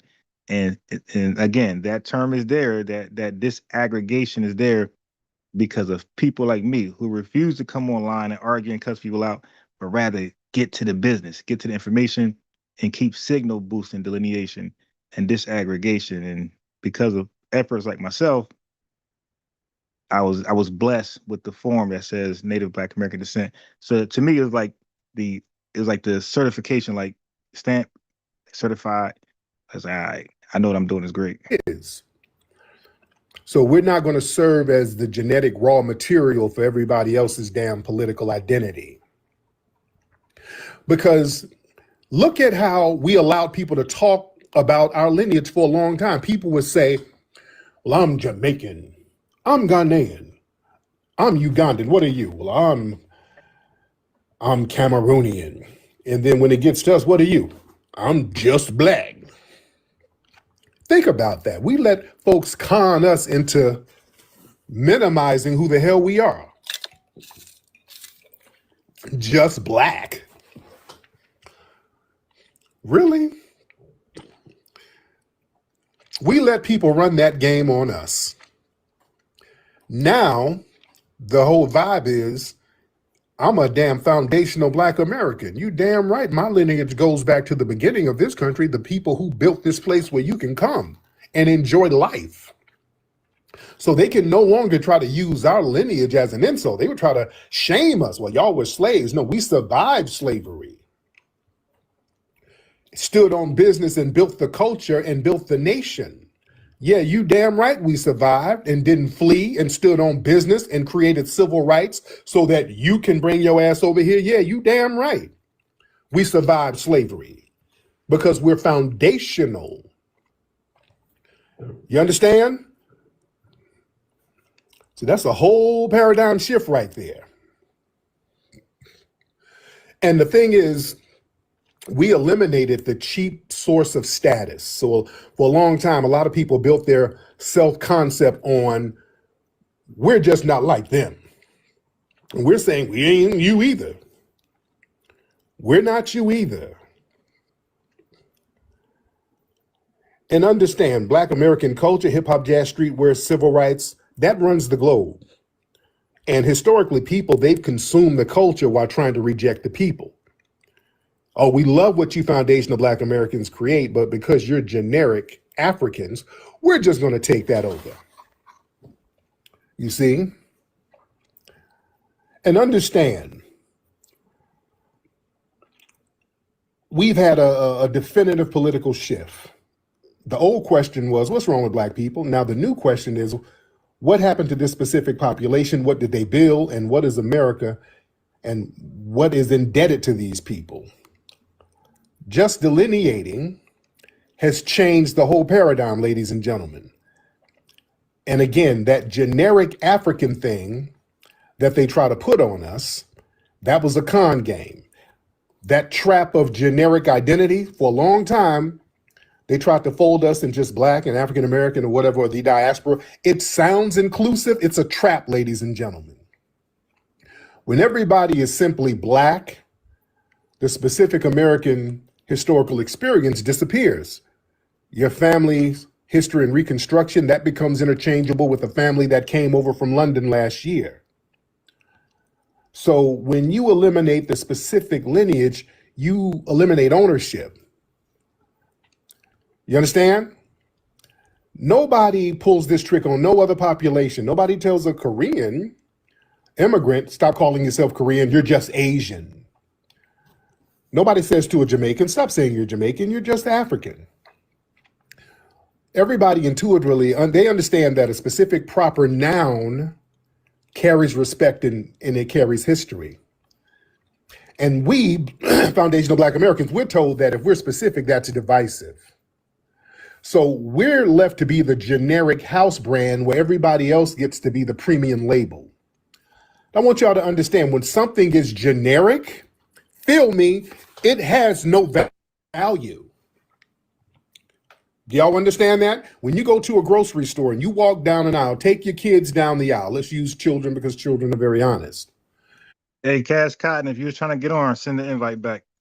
Children walk right past the generic cereal. You meant to hop on, Cash Cotton, or that was a mistake? It was a mistake, Cash Cotton. It's all good. The cereal that says Crispy Flakes, just some bullshit, just in a white box or a bag. Sugar cereal, wheat cereal, just real generic ass names. It has no value. Your Apple O's, you know, instead of Tony the Tiger, Leo the Lion, just some bullshit. Yeah, they walk right past the generic brand. It has no value. But they go right to the... Yo, if one of y'all ate cereal called Leo the Lion, I know y'all ain't never leave the ghetto, the project. Y'all still there right now. Oh, shit. Hey, hello? Yes. Who's doing it? Tonight. Let me add my link in this chat. I wanted to say what I've been repeating on everybody's live, that, you know, let's join in, that I think that immigrants are invading America. They're invading America. And foundational Black Americans made it. We are the only ones that made it safe for them to even come over here in the first place. Right. And then when we did, look at them. Look at what they did to affirmative action. Look at what the Asians did to affirmative action. Look at what the Asians did to both of our kids. The little girl Latasha that got murked over a bottle of orange juice. Yeah, that was crazy. And then what's the other little boy name? Cyrus, yep. They just took another Asian just took him out. And now all these other the Haitians and Africans are coming over here and arguing with us, trying to tell us who we are and what we're doing and what they're doing is better than us. And it's like the Trojan War. And I'm sick of it. So if we open the door for them, we should be the ones to close it. So we need to repeal the Immigration and Nationality Act of 1965. And that's the way that we're going to make it to where it won't be opened again if we repeal it. If we are the ones that open it, since they say we have no control, we have no power. If we have no power, then they wouldn't have been over here in the first place. You get what I'm saying? Yeah. It was impossible before the Hart and Cellar Act of 1965 to get over here as a melanated person. It was damn near impossible. Exactly. So therefore, if that's how they feel, I don't even care how they feel. Fuck how they feel. I'm ready for them to go back to their respective countries, disrespectfully though. You know what I mean? And never come over here again. Because then we don't have to have these types of conversations because they won't be over here. And it will be back to normal. And And that's another thing. They're basically getting our reparations. Look at Hollywood. They're getting all the Black American roles, playing Black Americans. You know what I mean? They're coming over here and getting our grants and stuff to go to school, going to our HB. That's stuff that is set out for Black Americans. They're being hired as police officers, firemen. Exactly. Factory workers. Go over to Nigeria and become a politician over there. That's crazy. Or a Nigerian police officer. That's like unfathomable. Exactly. So why is it okay for them to do it over here? It's not okay. So we need to repeal the Immigration and Nationality Act of 1965, and that's all I came up here to say. All right. Thank you for your time and positive energy. Okay. Yeah. So you are welcome. The Hart-Celler Act, the Immigration Act, it really wasn't even. They were the last people thought of with that act. Okay. So that act. So what people don't know is that 1917, 1924, they were the quotas that allow certain limitations of Europeans over here, which is specifically the Ellis Island, Southern and Eastern Europeans, right? Because they're not seen as Anglo. But when you go ahead and Google Castle Garden, that's like 1855. That's right before Ellis Island. Like these were the welcoming of the Anglos, the Northern Western. So the thing is, 1965, right, was to allow immigrants over here. A lot of the Europeans who were limited over here, small hats, the Chinese Exclusion Act, 1882, that was now done away with because of 1965. So it's just not tethers, like melanated tethers, like Europeans and Asians and all these people, all those folks really should be bowed down worshiping us because they were limited and just all out. Like they had a whole act called the 1882 Chinese Exclusion Act. By name, they couldn't come over here. Right? He said, "Nah, you ain't coming." So, but all that was done away with because of what we fought and stood for. So we gave the country democracy. This country was not a democratic country until the 1960s. Yes, that's what I'm saying. That's what I don't mean just melanated immigrants. I mean all of them. We need to repeal the act for all the immigrants. I'm not just picking and choosing. I'm not just saying the Black ones. Those were just examples. But I also mentioned the Asians. I'm meaning all immigrants. The Black ones. Well, they're not Black, by the way. You mean the African and Caribbean ones. There's only one Black people. That's us. Your phone breaking up. Yeah, what I was saying was they're not Black. They're African and West Indian or whatever they are. They're Haitian. That's what they are. But they are the biggest problem to us. They're more of a bigger problem than a European or Hispanic because they can't come over here and cosplay as one of us. They can. Exactly. Do you mind if I continue to just post this? This link in your chat. Yeah, go ahead. Okay, thank you. All right, let me finish the video. All right, I appreciate you. Thanks for having me up. You are welcome. Cereal with the specific identifiable brands. It has a very specific brand. Oh yeah, by the way, if y'all eating Leo the Lion, I'm done with you. Captain Crunch. Fruit Loops. Captain Crunch, Lieutenant Crackle. I know you're not eating Lieutenant Crackle. Rice Krispies. You're going to go to what has brand value. And they were trying to do that with lineage. Us being African American, that's generic, ladies and gentlemen. That's generic as hell. So they tried to make Black generic. So Black was a new finesse. So they took that from us and made it a generic racial classification term where everybody becomes Black. Well, everybody get classified. They don't become Black, but they get classified as Black in the Black category. So, that's called flattening. That's called ethnocide, genocide, all those dilution, all that's there. So they have to make us flat Black or flat generic, something that's not specific, that anybody can say that's them too. Everybody else is very specific, and we're supposed to just be African Americans. Where in Africa? I don't know, somewhere. That's generic, ladies and gentlemen. That's I had a tether call up and tell me, hey man, my DNA test means I'm African. I'm like, really? So I'm like, okay, let's talk about your DNA test results. So I said, and he said, yeah, I'm 80-something% African. I'm like, well, damn, you African then. Like, so this person was cosplaying as one of us. So he told me that 80% of his DNA test said he was African. So I'm like, well, damn, that's what you are. You ain't stop saying you me. Oh, no, that's not what I meant. I meant was I added it all up. I said, add up what? He said, a different African nation. I'm like, dude, so you added up Igbo, Yoruba, Hausa, and you became this one Negro African? Like, dude, what are you talking about? Like, you can't add Igbo and Hausa and Fulani and become this one Captain Planet African. That's not how that works, my guy. I said, was the DNA test, did the DNA test tell you to add up all the percentages and that's who you are? He's like, no. I said, so why are you misapplying a DNA test results to cosplay and become the generic African? Like, dude, like, you're doing too much.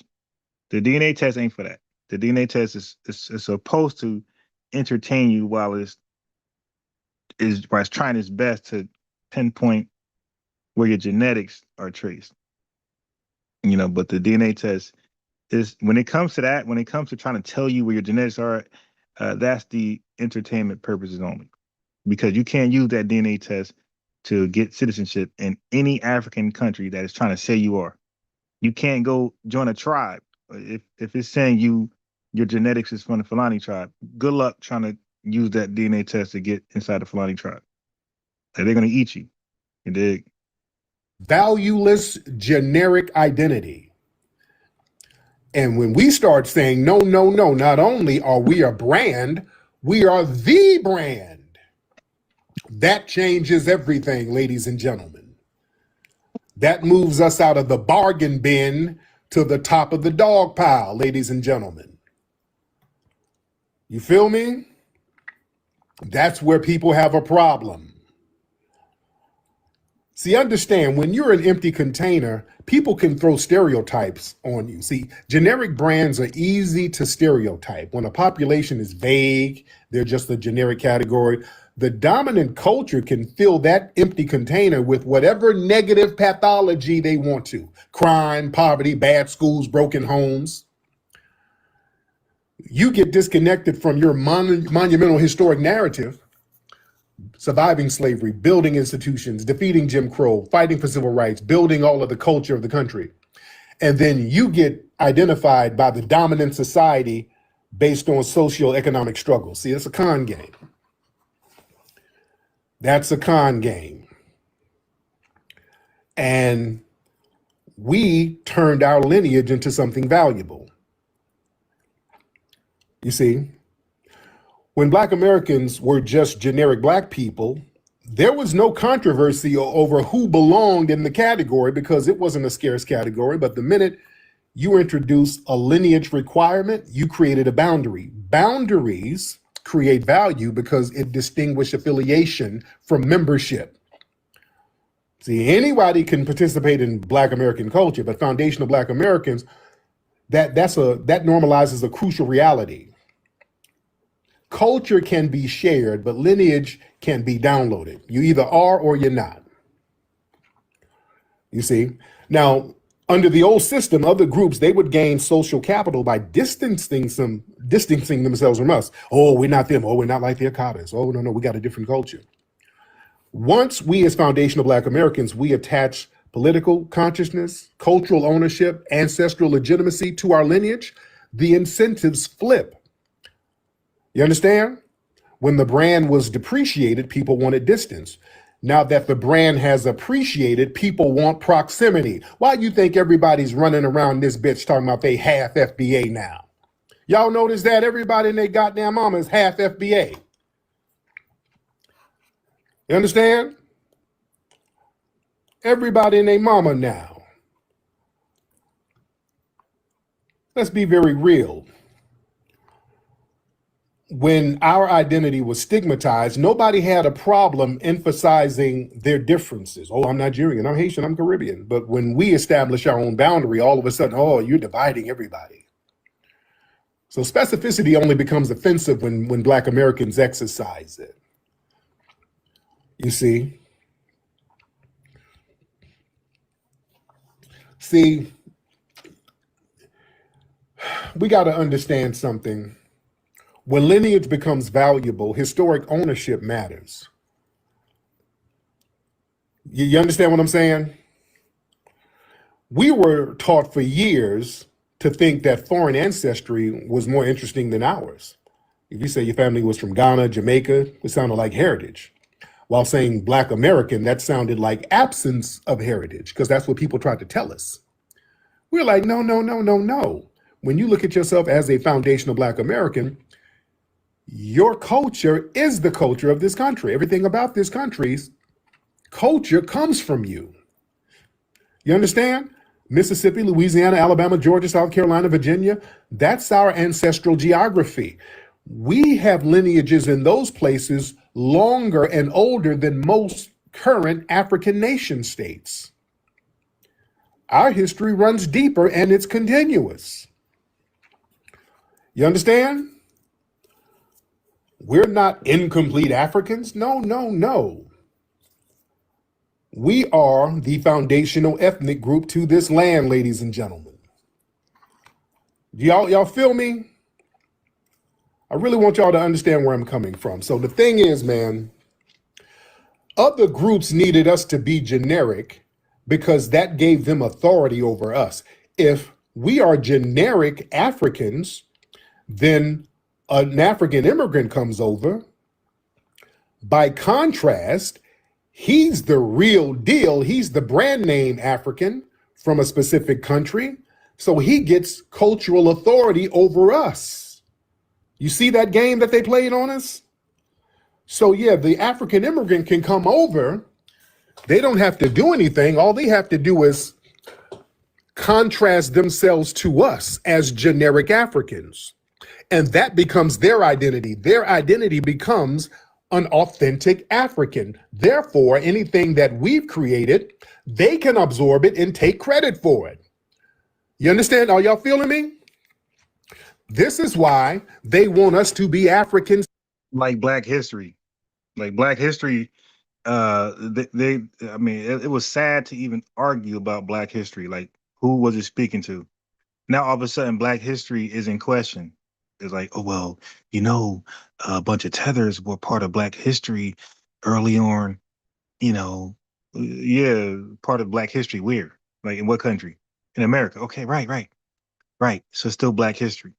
Like, we're not talking about people in Africa or the West Indies. We're talking about people who came here to be part of our history. So it's still Black history.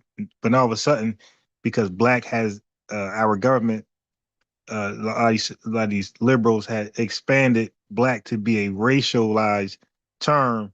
Now all of a sudden, the confusion is there. So now you got Africans saying they're Black. You got Indians that saying they're Black. So when you say Black history, they're looking like, well, I don't hear any Nigerian history and Black history. Aren't we Black? I don't hear any West Indian, Haitian, no Toussaint stuff. So we need to add Toussaint there. We need to add the Maroons there and a whole bunch of tether babble there because we're Black and that's Black history. How come we're not included? See, it's like a whole word game. It's like a whole mess. And that's why I became the repo man, right? Repoing back Black. It's like, wait a minute. Reminding people, you're really not Black. You know, we don't say nothing because it's whatever. You know, you're categorized as Black racially, but you're not Black nationally and you're not Black ethnically, right?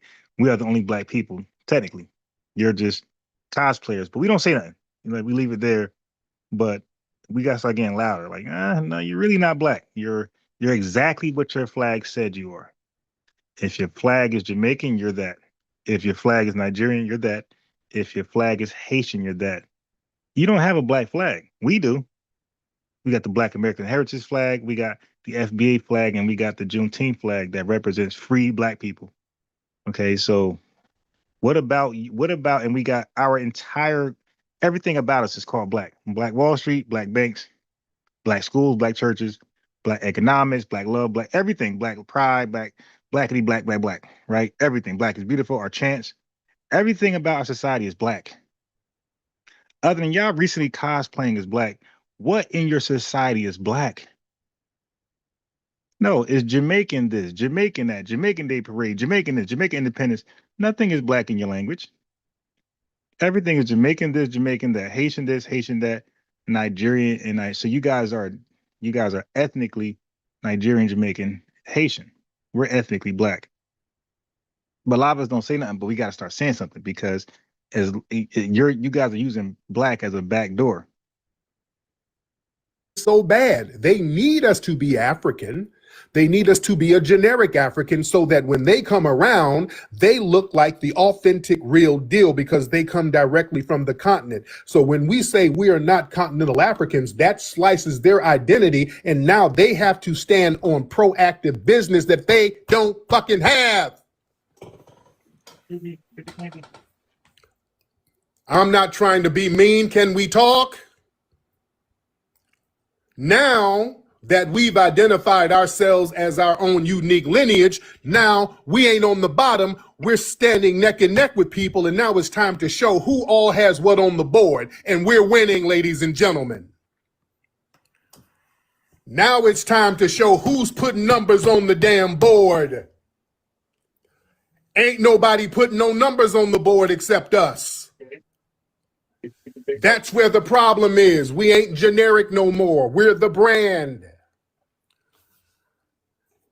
And we don't have to contrast ourselves against something negative in order to have an identity. We have a proactive culture of achievements that we've gotten that we can point to, ladies and gentlemen, whereas the only achievement they have is that they're the real Africans and we ain't.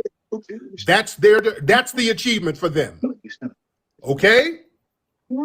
We can point to the 50,000 patents we got out of slavery. We can point to all the damn inventions we created. We can point to Lewis Latimer, Granville T. Woods, all of our civil rights icons, all of our sports legends, all of our music legends, all of our innovators. Everything in American culture, we got a fingerprint on it. Do y'all know that, ladies and gentlemen?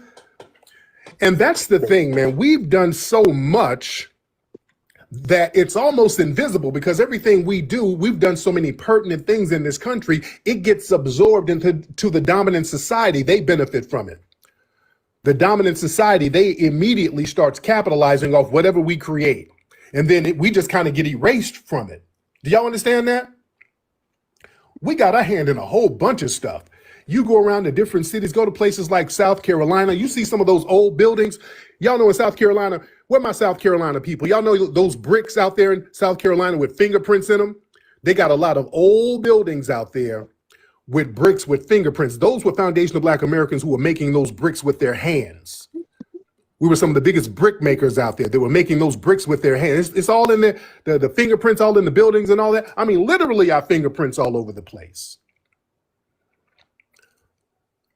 The music industry, the tobacco industry, you know, big tobacco, as we know it, the cigarette companies as we know it, that got kicked off because of the innovation of a foundational Black American man. That too. I mean, if we peel back the layers on history, I was talking to somebody about this today. Cigarettes as we know them, the modern cigarette craze in America started right around the Civil War. You know how it got started? They had tobacco and all that stuff over here. There was a brother who was enslaved. I want to say he was in either Virginia or North Carolina. Brother named Stephen Slade. Look up Stephen Slade. He was an 18-year-old foundational Black American who was enslaved, but he was very smart. He was a blacksmith, and he was on a plantation, and he was curing tobacco. And I think they said he fell asleep and then he woke up and the fire was getting low. So what he did something innovative. He started using charcoal to get the fire back up to cure the tobacco. And that heat caused the tobacco to turn a golden color and it didn't dissipate the sugar in it. So it kept the sweetness and the tobacco was easier to smoke and it had a better taste. The white people got a hold of that and literally created the modern cigarette industry because of that. Y'all look at what I just told you. They don't tell you that. We know about Uncle Nearest with Jack Daniels helping him create Jack Daniels got the liquor recipe from a foundational Black American. They got all the shit from us, family. We can just go down invention to invention to invention, and it's the same shit. You understand? We can just go through invention and then Winston-Salem. Right. Winston-Salem. R&R Tobacco, Winston-Salem, North Carolina. That's why it started in North Carolina. It was the foundation. Look up Stephen Slade. They got it from that brother and made billions off of it to this day. That's what I'm saying. Our fingerprints are all over the damn place. We are the culture, ladies and gentlemen. You understand? So this is why people are desperate to make us generic Africans. Family, us calling ourselves damn African American is the absolute worst thing you can do. What that says is you have no value. You are generic. That says you are generic with no damn value. That's not about no unity. These folks ain't trying to get us to call ourselves African because they want some damn unity. You think they want unity? No. They need us to be generic, therefore us being powerful, powerless. They want us to be powerless because they need a negative bottom in order to contrast yourself to.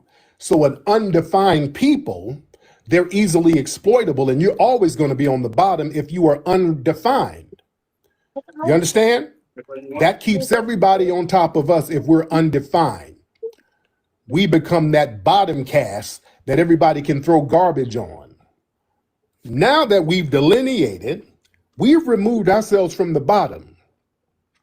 And if you don't have a culture to maintain yourself, you start falling on the bottom. I want y'all to follow me because with foundational Black Americans, our thing, we ain't trying to push nobody on the bottom. We don't need you on the bottom because we have our own distinct culture. We don't need you on the bottom, but there are a lot of people, the fact that we delineated, now we ain't the bottom cast. Now that these other folks ain't got no damn culture to uplift themselves, they're falling on the bottom. Are y'all following me? Now they're falling down. That's what they don't like. So then the conversation goes from all those damn Black Americans. Now it ain't those damn Black Americans because we're standing on lineage business. Oh, there's value to us. No, no, no. We got the government talking about how valuable our lineage is as it relates to the damn Constitution. The government is talking about how valuable our lineage is and how pivotal it was to the Constitution of this country. That's how powerful delineation is. They're talking about our ethnic group in the highest forms of office. You understand? So now the conversation goes from those damn blacks to what? Those damn immigrants. Those damn immigrants. That's what they don't like because now they don't have the culture to elevate themselves and bring value the same way we do. That's why people are panicking. Oh, we gotta have y'all as generic Africans. Please be, oh, y'all African, we all African. We all African, we all African. Y'all came from the motherland. It wasn't no indigenous Black people. Everybody African. You do a DNA test, you African. You see? And again, and I'm speaking for me, I don't think nobody should be on the bottom. Everybody should hold their own damn nuts. Everybody should stand on your culture. All right? When we delineate, we can stand on our culture. When we delineate, things just start falling in line spiritually, socially. Things just start falling in line.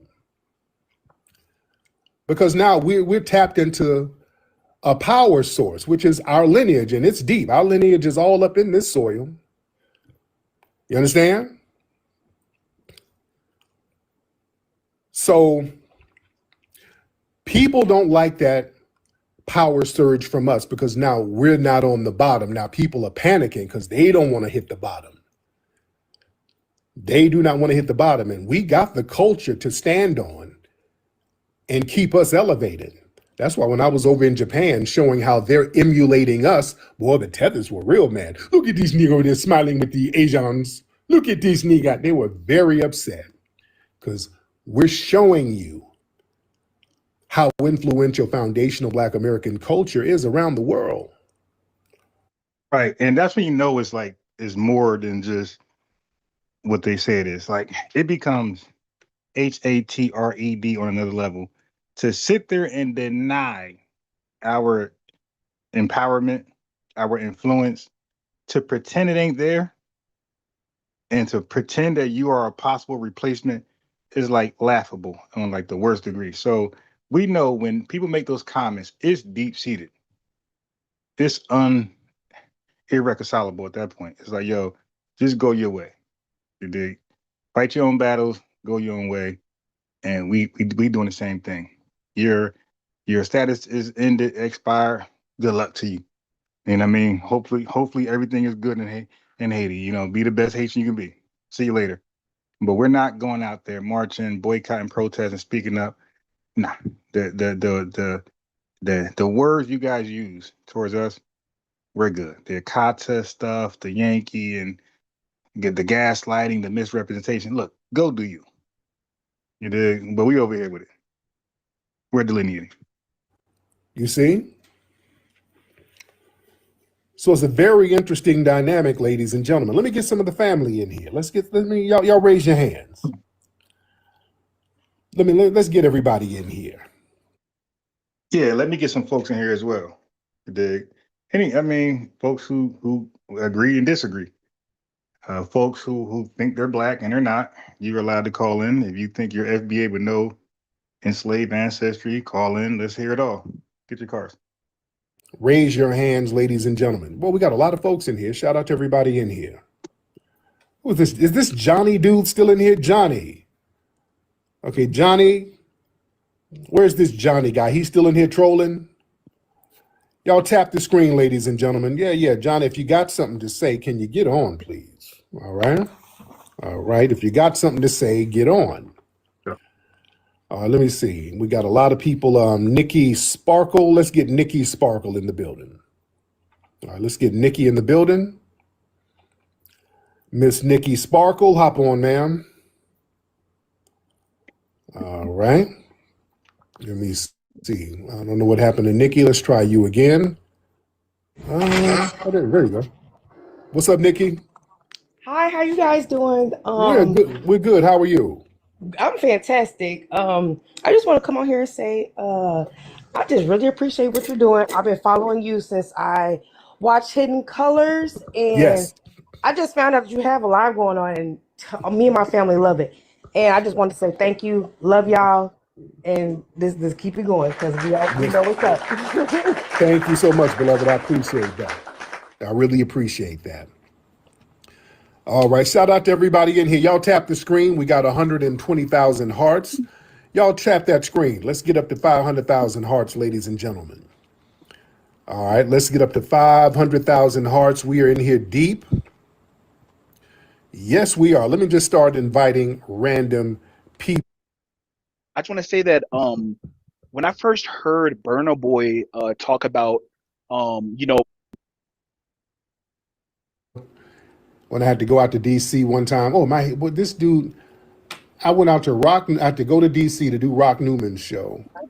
And I had to go, I arrived in the evening and the interview was in the morning. So I would not have had a chance to go get my hair cut in the morning. So I found a damn barbershop in DC that was open till like 9. And a lot of the barbers in DC, they get the hell up out of there early. They get out early. And I found one barbershop that was open to 9. I came in and they were playing Afro beats. They're playing Wale. I said, what do you want, brother? I said, oh, shit. Okay. All right. I said, brother, just give me just a taper and line me up. Just give me a taper and line me up, my nigga. Nigga, I got out that bitch looking like Mr. T. They just gapped me up. My hairline was all crooked. And you know when you're getting a bad haircut, you can feel it because the clippers don't even sound right. When the clippers just a little bit too loud, I'm telling you, fella, you know when you're getting a fucked up haircut, if the clippers are way too loud. Like, okay, let's go, let's do it.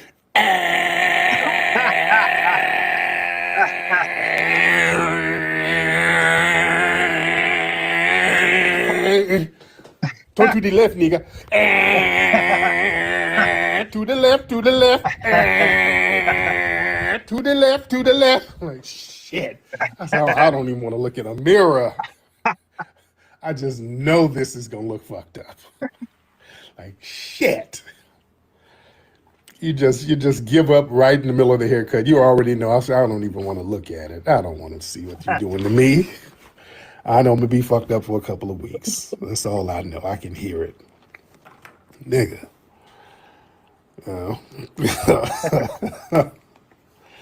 So yeah, boy, I was mad at DC but I got a great barber in DC now, brother from South Carolina. When I go, that brother hooks me up. So Yeah, my man said the Clippers. My man said the Clippers be extra loud. Yeah. Oh my God. Yeah. When I was down south, man, I was, and just other places I go, I just come. Look, man, I don't know, man. I gotta see, like, the pictures ain't enough. I gotta see the guy walking out from your chair. I gotta look at him, man. Hey, turn. I'm acting like, yo, turn around, yo. Put your head down, lift it up. He looking like, who you? I just want to see something real fast. All right, look good. I'm next. Type shit. You feel me? Hey, nothing worse than a bad haircut, because you're stuck with that. Then you gotta wear a bonnet or something so nobody know what it is. Because I ain't trying to be no wave cats. I ain't wearing no wave. We've been in this country 400 years before this country was a country. Built. Yeah, I ain't wearing no wave caps. Tethers and took wave caps to a whole nother level. At this point, if you got a wave cap on, like, you like pretty much a tether. Like, the wave cap has become the tether headdress. So I'd rather wear a bonnet than a wave cap. Yeah. I see them out with a wave cap on, I automatically think that they're not from the lineage. They're from somewhere else. Yeah. I ain't gonna lie, Tether. Y'all done took that, ran with it, did your own thing with it. They got no waves under there at all. No waves at all. But got a wave cap on. Like, yo, who does that? Yeah, and when they start to make wave caps to match your sneakers, I knew it was over.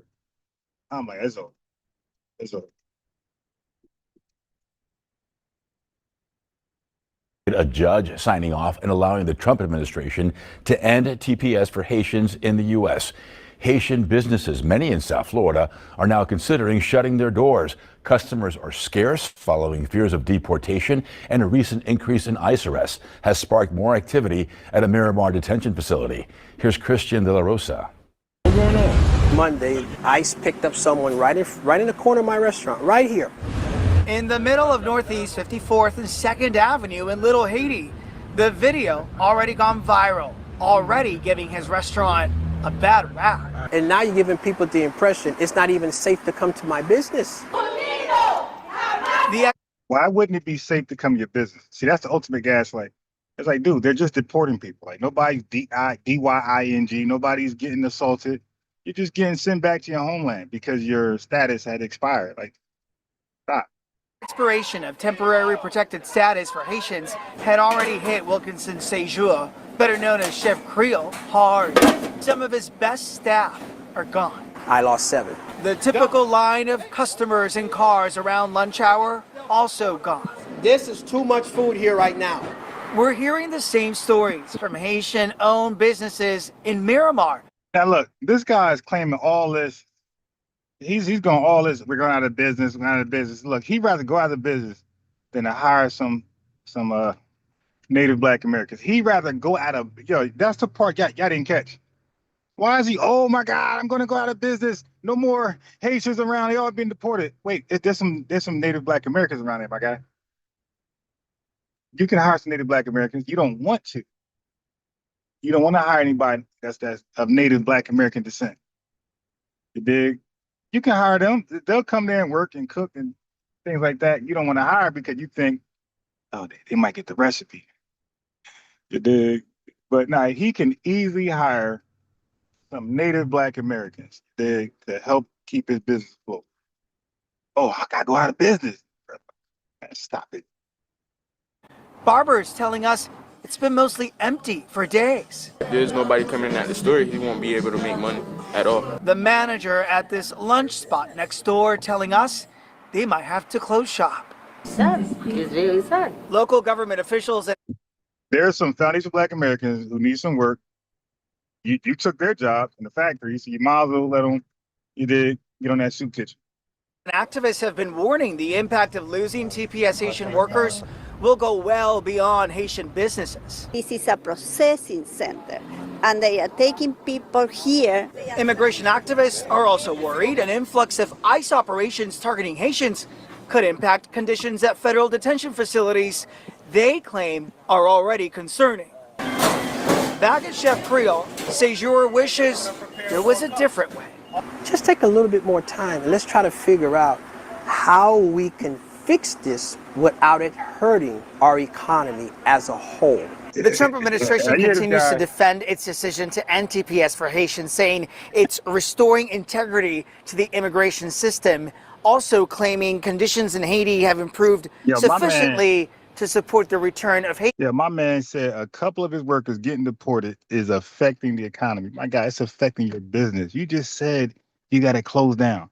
Nothing I'm doing got to shut down. Nothing, nowhere, the way Native Black Americans get their money, none of it is affected by Haitians being deported. Stop. This guy said the economy is going to crash. We got to keep them here. Hey, stop. Yeah, they be doing too much, yo. For real. A little too much. Let me know who you are. Foundational Somali. Hop on, Foundational Somali.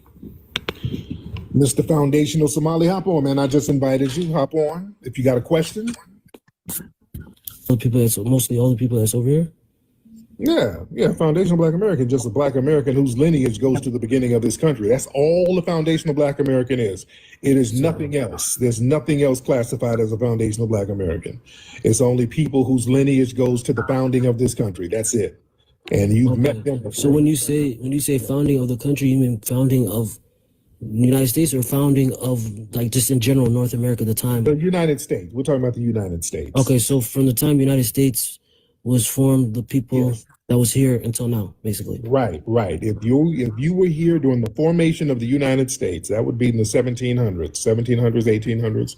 If you were here as a Black person, no matter how they came, when the formation of the United States was happening, and you were Black, you were part of the ethnogenesis. We became a whole new ethnic group during that formation. So that's what the argument is. Some people try to get into well, who are the Native Americans? Are you really Cherokee? That's a bullshit argument. I don't even get into. That ain't got nothing. That the ethnogenesis is what we're talking about. We're talking about the ethnogenesis where you became Black. Yeah. Yeah. Well, no, it makes sense because there's a lot of people that claim, like you said, you don't get into it, but that claim Native American that I feel like got absorbed by the FBA people, and it's like it's a little weird because it's making the FBA how do I put it? It's two different two different views, but they come together to make one. So it makes it look. I don't know what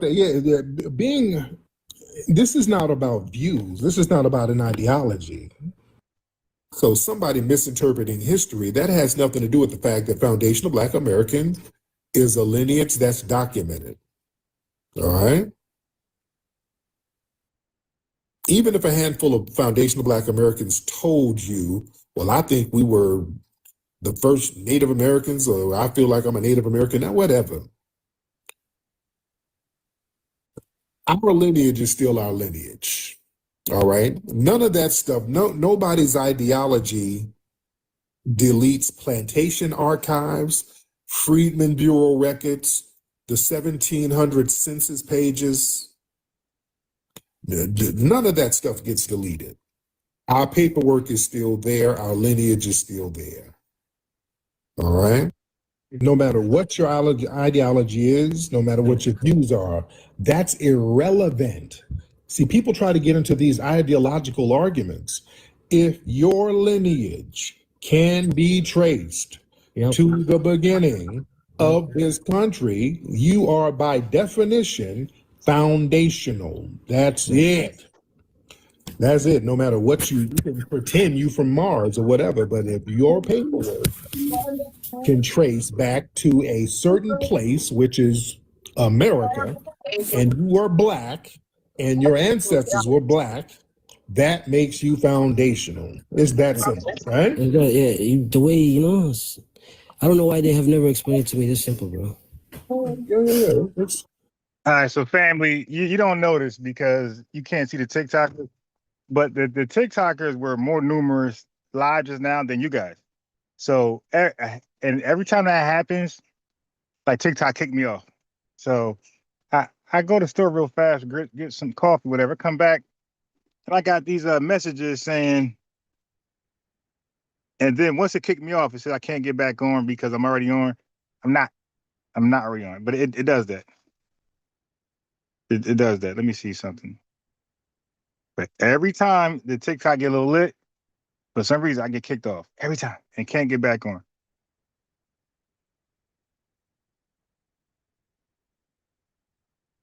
But it's okay because I'm headed to the gym anyway. Yeah, so it's over. It's a TikTok's over. Like I said, the TikTok, I think it was more numerous than you guys. I had more people on TikTok than you guys on YouTube. I tell you, TikTok be lit early in the morning. So we had a nice number this morning, but I got kicked off. All right. And for no reason, I just get kicked off TikTok. It happens almost all the time. But I did a lot of TikTok videos. I finally edited them. So I'll be uploading them. You know what I mean? I finally had time to just, you know, I've been TikToking a lot of content you guys ain't here. But I'm headed to the park anyway. You know, Sundays I play ball early. I'm actually 20 minutes late. Messing with y'all. But yeah, so TikTok kicked me off, so I'm just gonna use this moment to, you know, end the live and come back later. Now I noticed nobody.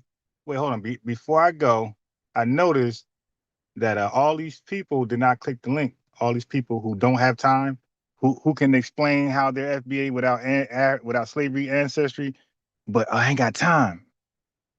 I mean, but you called in. No, I know, but I ain't got. I want to talk about LeBron James. So you got to talk about. Come on.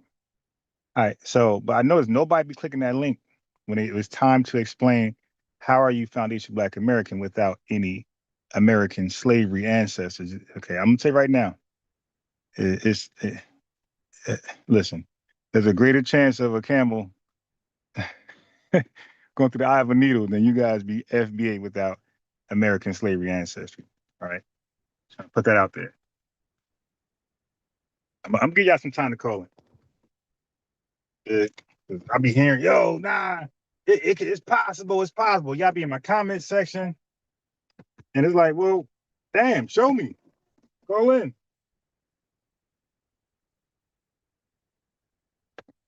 So I'm gonna remain live a little bit longer just for you guys. Just for you guys. Wait, okay, one second. Just for you guys to call in and explain to me how that's possible.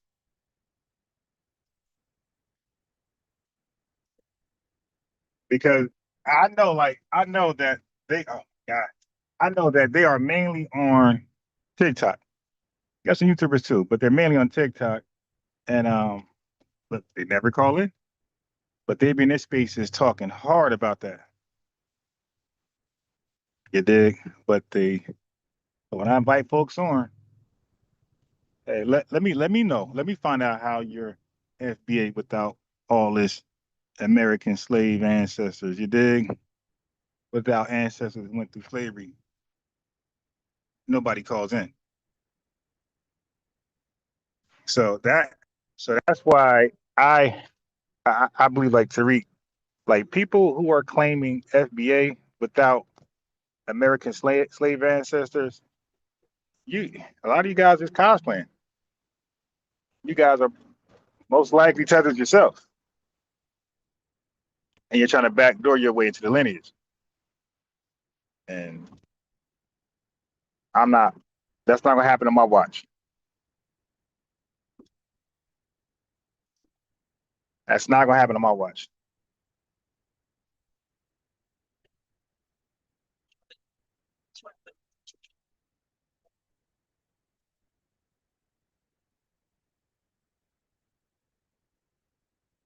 Yeah. So now I'm able to go live on TikTok after they ended my live. I ain't about to do that. I'll go live later. after I finish playing ball. Yep. But every time. That's why I don't trip. I don't give a damn. It's not that serious because I'm about to have a great morning. Like some people do content creation, that's all they do. So when that don't go well for them, they're bored. They got nothing going on in their life. Yeah, a lot of people who are fake millionaires out here. And then once you lie about being a millionaire, like you just can't be a regular guy now. You can't just be like, okay, I messed up. This lie is gonna be hard to keep up because eventually you gotta run into other people. And you can't always be so discreet. So admit that eventually, like if you're trying to get this content creator success, the celebrity, eventually you're gonna run into the Adams, the Vlads, the Gillies, and they're going to ask questions and you're gonna give no answers. You're gonna give up a little bit of information and be very like discreet and shallow information, and they know that that's not what rich people do, right? So eventually it's going to be exposed. So a lot of these folks, they're just hoping that they could fake it long enough to where they actually become rich. But if anybody believes that dude Marquette is rich, all of y'all deserve to be on a plantation. If you can fall for that, all of y'all deserve to be in a plantation. If you can believe that dude, if you can't see he ain't nowhere near rich. This guy talking about like just ridiculous. He just say ridiculous things. If people were rich, they don't just make random spontaneous investments. You over here, yeah, I was gonna buy a piece of land in South Africa. You come on, man. Nah, when you're rich, like, you don't buy anything. Your company does. Fool. Like, who the hell buys it with their money? So when they get sued, they who does that? But he don't know that. He got all these businesses. Stop it. A piece of tech, like everything about the guy is a complete lie. And he's one of those weirdos like Anton Daniels that's trying to Billy Carson. These weirdos trying to fake it until they finally make it. And then they're gonna pretend. So let's say hypothetically, they do become rich from content. Then they're gonna pretend they were really rich all the time. Like all of you stop it. Anton Daniels another fake one. I work for corporate America. Stop it, dude. You faked it until you got some content creation success.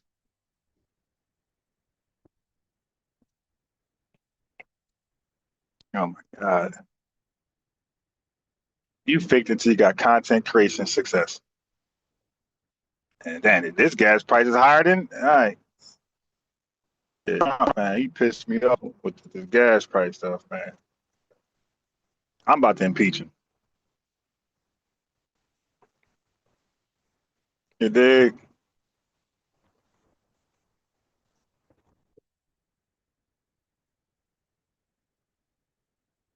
Yeah, but once again, nobody clicks that link to tell me how they are FBA without any slave ancestors. And that's why I call myself Debo. Because other platforms, they be popping that. Yeah, man, no slavery. And I'm FBA. They be loud as hell in their own spaces, their little cult spaces. All right, well, damn, I'll be like, all right, this person sound like they're gonna like really be. All right, I can't wait to talk to that person. You dig? I'm like, I can't. Yeah, they sound like they confident what they're saying. All right, I'm about to learn something that I've never learned before. You can't even get them close to talk to you about how the FBA would know slave ancestors or ancestors who underwent American slavery. Whispering to me how I'm biased. See, the dudes be commenting on the FBA, but look, there's a secret reason why I'm FBA in spite of not having ancestors that undergo slavery. But right now I can't go over it because I don't want the enemy to find out. Because when the enemy find out, they're gonna lock me up.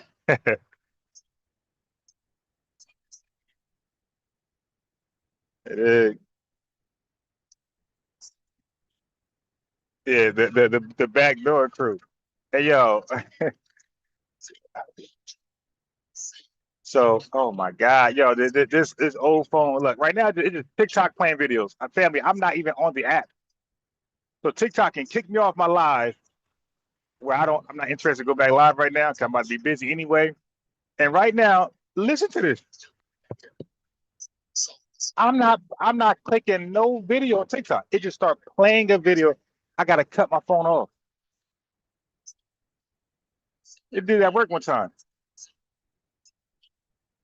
They like, yeah, Ron, your phone. And I'm like, oh shit. And then TikTok, TikTok is disrespectful. They a lot of these FBA spaces are just the worst. So I'm like, oh, my TikTok phone, I know they calling because of people tether. Like, oh shit. So I went to the store, the T-Mobile store, to get an upgraded, well, really just price an upgraded phone so I can, get a real TikTok phone. So because these stores, they purposely try to just keep the most expensive phones in the store. The cheap ones, they be like put them under the counter. So, and by the way, like my headset right now I got on now, my brand new headset, I literally bought this from Best Buy in behind it. They had this behind the register, like in the back, because I knew a headset I wanted because I didn't bought those expensive ones and they don't work for me, and good mic, they don't work like that. So the cheapest ones for me work. As you can hear me right now, very clear. This is a $50 headset. So, but they got these in the back, like I'm talking when I say back, behind the register in the back over there. So long story short, I'm in T-Mobile. I'm like, yeah, man, look, I don't want to waste your time. I'm not buying anything today. I just want to price some phones, right? I'm not trying to spend nothing crazy. I already got service. I already got a phone. I'm just trying to get I showed him my phone's cracked, whatever. The Indian dude, like, okay. So the Indian dude brings me to the register. He brings out 3 phones. They all look the same to me, right? All like Androids. They all look the same to me. And he's like, he's pointing at one. He's like recommending one. So, man, how much is that? This Indian, and as he heard me say, bro, I'm not buying anything today. I just want to price it so I can know what you got in stock. So I don't waste my time coming here when I'm ready to buy. I can go somewhere else. My man showed me a phone and was like, here, look, like I said, he showed me 3. So he was pointing to one. So I was like, how much is that? My man said $800 is Indian tether. I looked at him like, man, I just told you, bro. First of all, I'm not buying nothing today, and I wasn't trying to spend nothing crazy. I'm trying to get a $200 phone, something like that. So I looked at him like he was just like had 3 heads. I'm like, yo, yeah, you tethers just don't stop, man. I told you I'm not buying nothing today, and I don't want to buy nothing today, and I just want to get a price. And you're gonna tell me $800, my guy? So I'm like, all right. So I'm trying to walk out. He's like, oh no, but this one right here. Again, he had 3 phones. So then he pointed to another one that was this one right here is $220. I'm like, well, why you didn't show me that one first? Even though I'm still not buying it today. Like, why you didn't show me that one first? So, it's hubba type stuff. I'm like, come on, man. I said, yo, look. Yeah, so right now it's really $400. So it's half price. Dude, stop with this selling me stuff. I ain't buying nothing today, dude. I'm trying to sell me.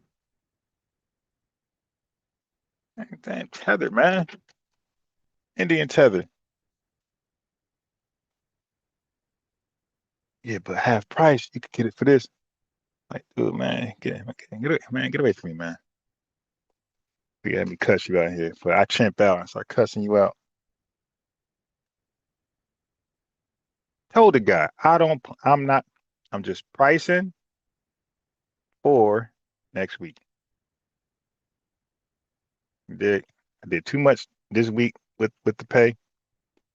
I'm trying to look at something for it's like a budget for next week. If it's in the budget. My man still trying to sell me on the discounted price. See, it's $200 this week, but next week it might be. Then next week I might look. If next week it might not be the same price, then next week I might not be in here. All right. Real simple, bro. It's not that big deal. Not that big of a deal. Yeah, they think we stupid. Like, yeah, tickle me tough. Yeah, these guys, man. Yo, my man said when Tariq said something was sold separately, I was on the floor, yo. I know he ain't add that in there. Tickle his tether, something sold separately. I'm like, yo, yeah, he playing with these tethers. No wonder they so damn mad. He added that sold separately part. Tether's ready to crash out. Right. All right, let me see. Let me look at the text before I hop out this damn car. Let me see.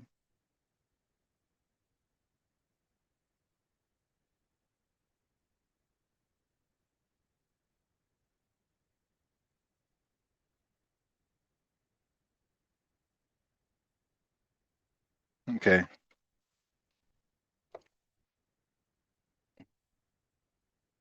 All right, all right, all right. Make sure I get everything. Got this, got that. I got my coffee. Ah, okay. Yeah. Yeah, the TikTok be lit in the mornings, and for some reason Sunday morning be the most lit. But I be having the balls. I gotta like end it anyway. I'm like, damn, man. If it rain, if it rains, that's the only way I will be like, all right, cool. Yeah, put your cards in your book bag. If it rain, I'm like, all right, cool. I can stay live a little longer. But I think my reputation is starting to precede me on these spaces because I was trying to get somebody to like, I was trying to bait one of those TikTokers to call in, and they wouldn't. Like, damn, maybe I gotta go. I gotta let somebody win a debate or appear to win a debate. So I get some folks to call in, man.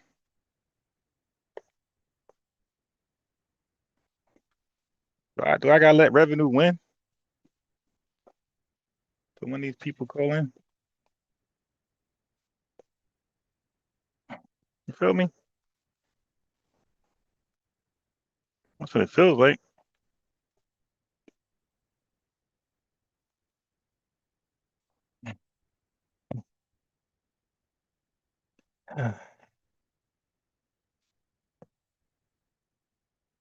Ain't no fun picking butt.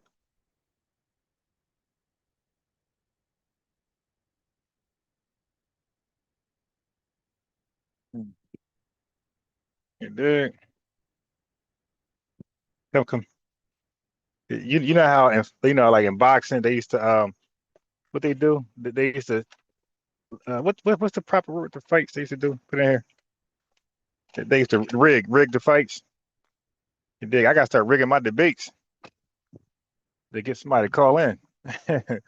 I gotta start. Like I said, I'm really thinking about uh starting up an LLC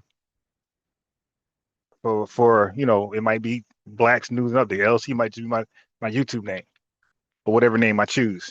And by the way, I am going to end up changing Black's News and Updates to another name that I came up with. I like the concept. I think it's more catchy to like the average, because I think Black's News Updates, like, you gotta be conscious to like get that. But I'm trying to attract the layman's too, right? So I found a name and a logo that I want to use. I think I'm gonna attract the average layman to tune in. You dig? And I think I'm gonna get an LLC in that name, EIN LLC. Yeah, do y'all know I got a video online like some years ago, like teaching people how to get an EIN LLC, like many years ago. Like, I'm telling you, like I've been doing this. Like, I'm not a guy who seen this movement growing and then started to get a channel and make a few dollars like everybody else. Like, I really been in this space teaching. Let's go up, walk straight. Yeah, so I got a video teaching people how to get an EIN. Like I walk people through the website. Made that video years ago, way before NATO's, way before an FBA. So I've always been like an activist, trying to help my folks out. You dig? Spread the knowledge. But for some reason, we just like grifters. We like scammers. We like liars. Like that's where our attention goes. We like people who are messy to make us look crazy, make us look like monkeys and chimps. Like, disrespect us. So we listen to we watch World Star, like for some reason. And like when we could shake that out of us, when we could shake it's something in us. Like I'm talking about the collective, the 50 million. It's something in us still that was placing us through slavery and whatever else. Maybe it's a chip. I don't know what it is, but it keeps us from supporting like people who really is out there that mean well for us, where we just want the worst representation, the worst people to represent us, the people with the shady backgrounds, the likely to backdoor us, the Al Sharpton type people. Like for some reason, the masses of us we just appeal to that. For some reason. And we can figure out how to get our people more serious on look at this park. You like this big park? Yeah. It's a nice park. Boogie over there. They got boogie over there. Wow. There's two. And they got swings over there.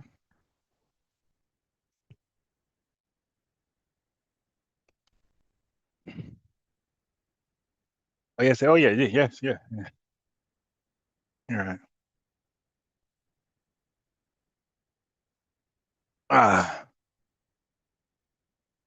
Yeah, for some reason, man, we just really are entertained by entertainers. Like not talking about you guys. I'm saying the 50 million, the collective. We just all of our support and dollars going to go to people who ain't like Lil Wayne, for example. Every chance he got, he cooned. Oh, I'm not boycotting. I'm not doing this. I'm not doing that. No, go that part, Yuri. Go there over there. This is mine. Go over there. Yeah, go. No, take your book back. Go over that way. Yeah, every chance Lil Wayne got to speak up on like some of our activism, what we're doing, boycotting and protesting, every chance he got. My man cooned out. Nah, I ain't doing that. And the hell with the black community. And we rate this. Yeah, Lil Wayne. So he appeared. Yo, Lil Wayne, the truth. We out there supporting. I don't know what it is, man. It's like we like the minstrel look. The black face, the white lips. Yeah, let's support that guy.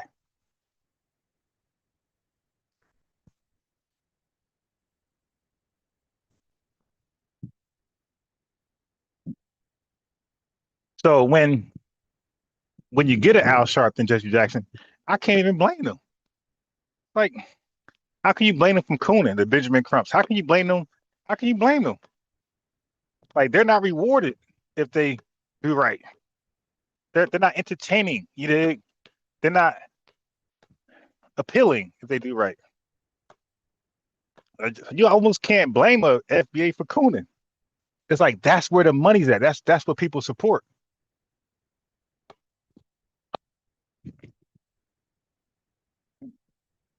You dig? It's like it's kind of like to compete with people. You got to coon. They get mad at Mayweather for his stances. It's like, yo, shit. If I don't do that, you ain't gonna come see my fights. Like nobody went to see Bud Crawford. Bud Crawford is like on Mayweather level ever since, and nobody watched him. Nobody from the lineage really supported him, watched him, talked about him. Only hardcore boxing fans.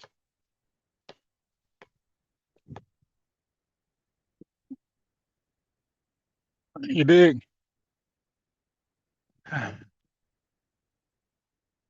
Nobody really watched him because he ain't buck dance, coon out, wear tight clothes, wear dresses. Nobody cared.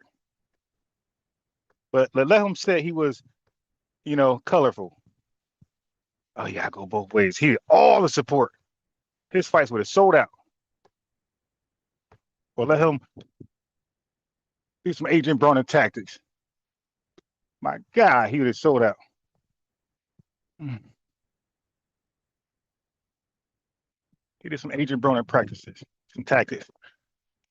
Oh, yeah, why they take the gate? That must have been the weather. If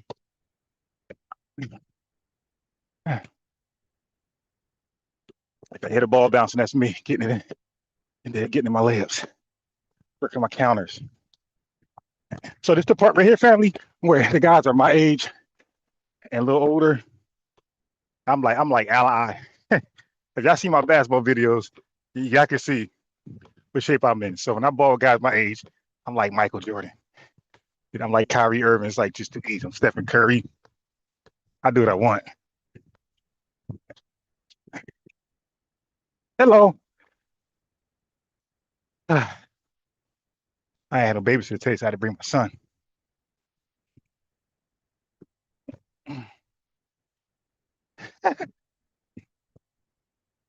All right, family, let me get out of here.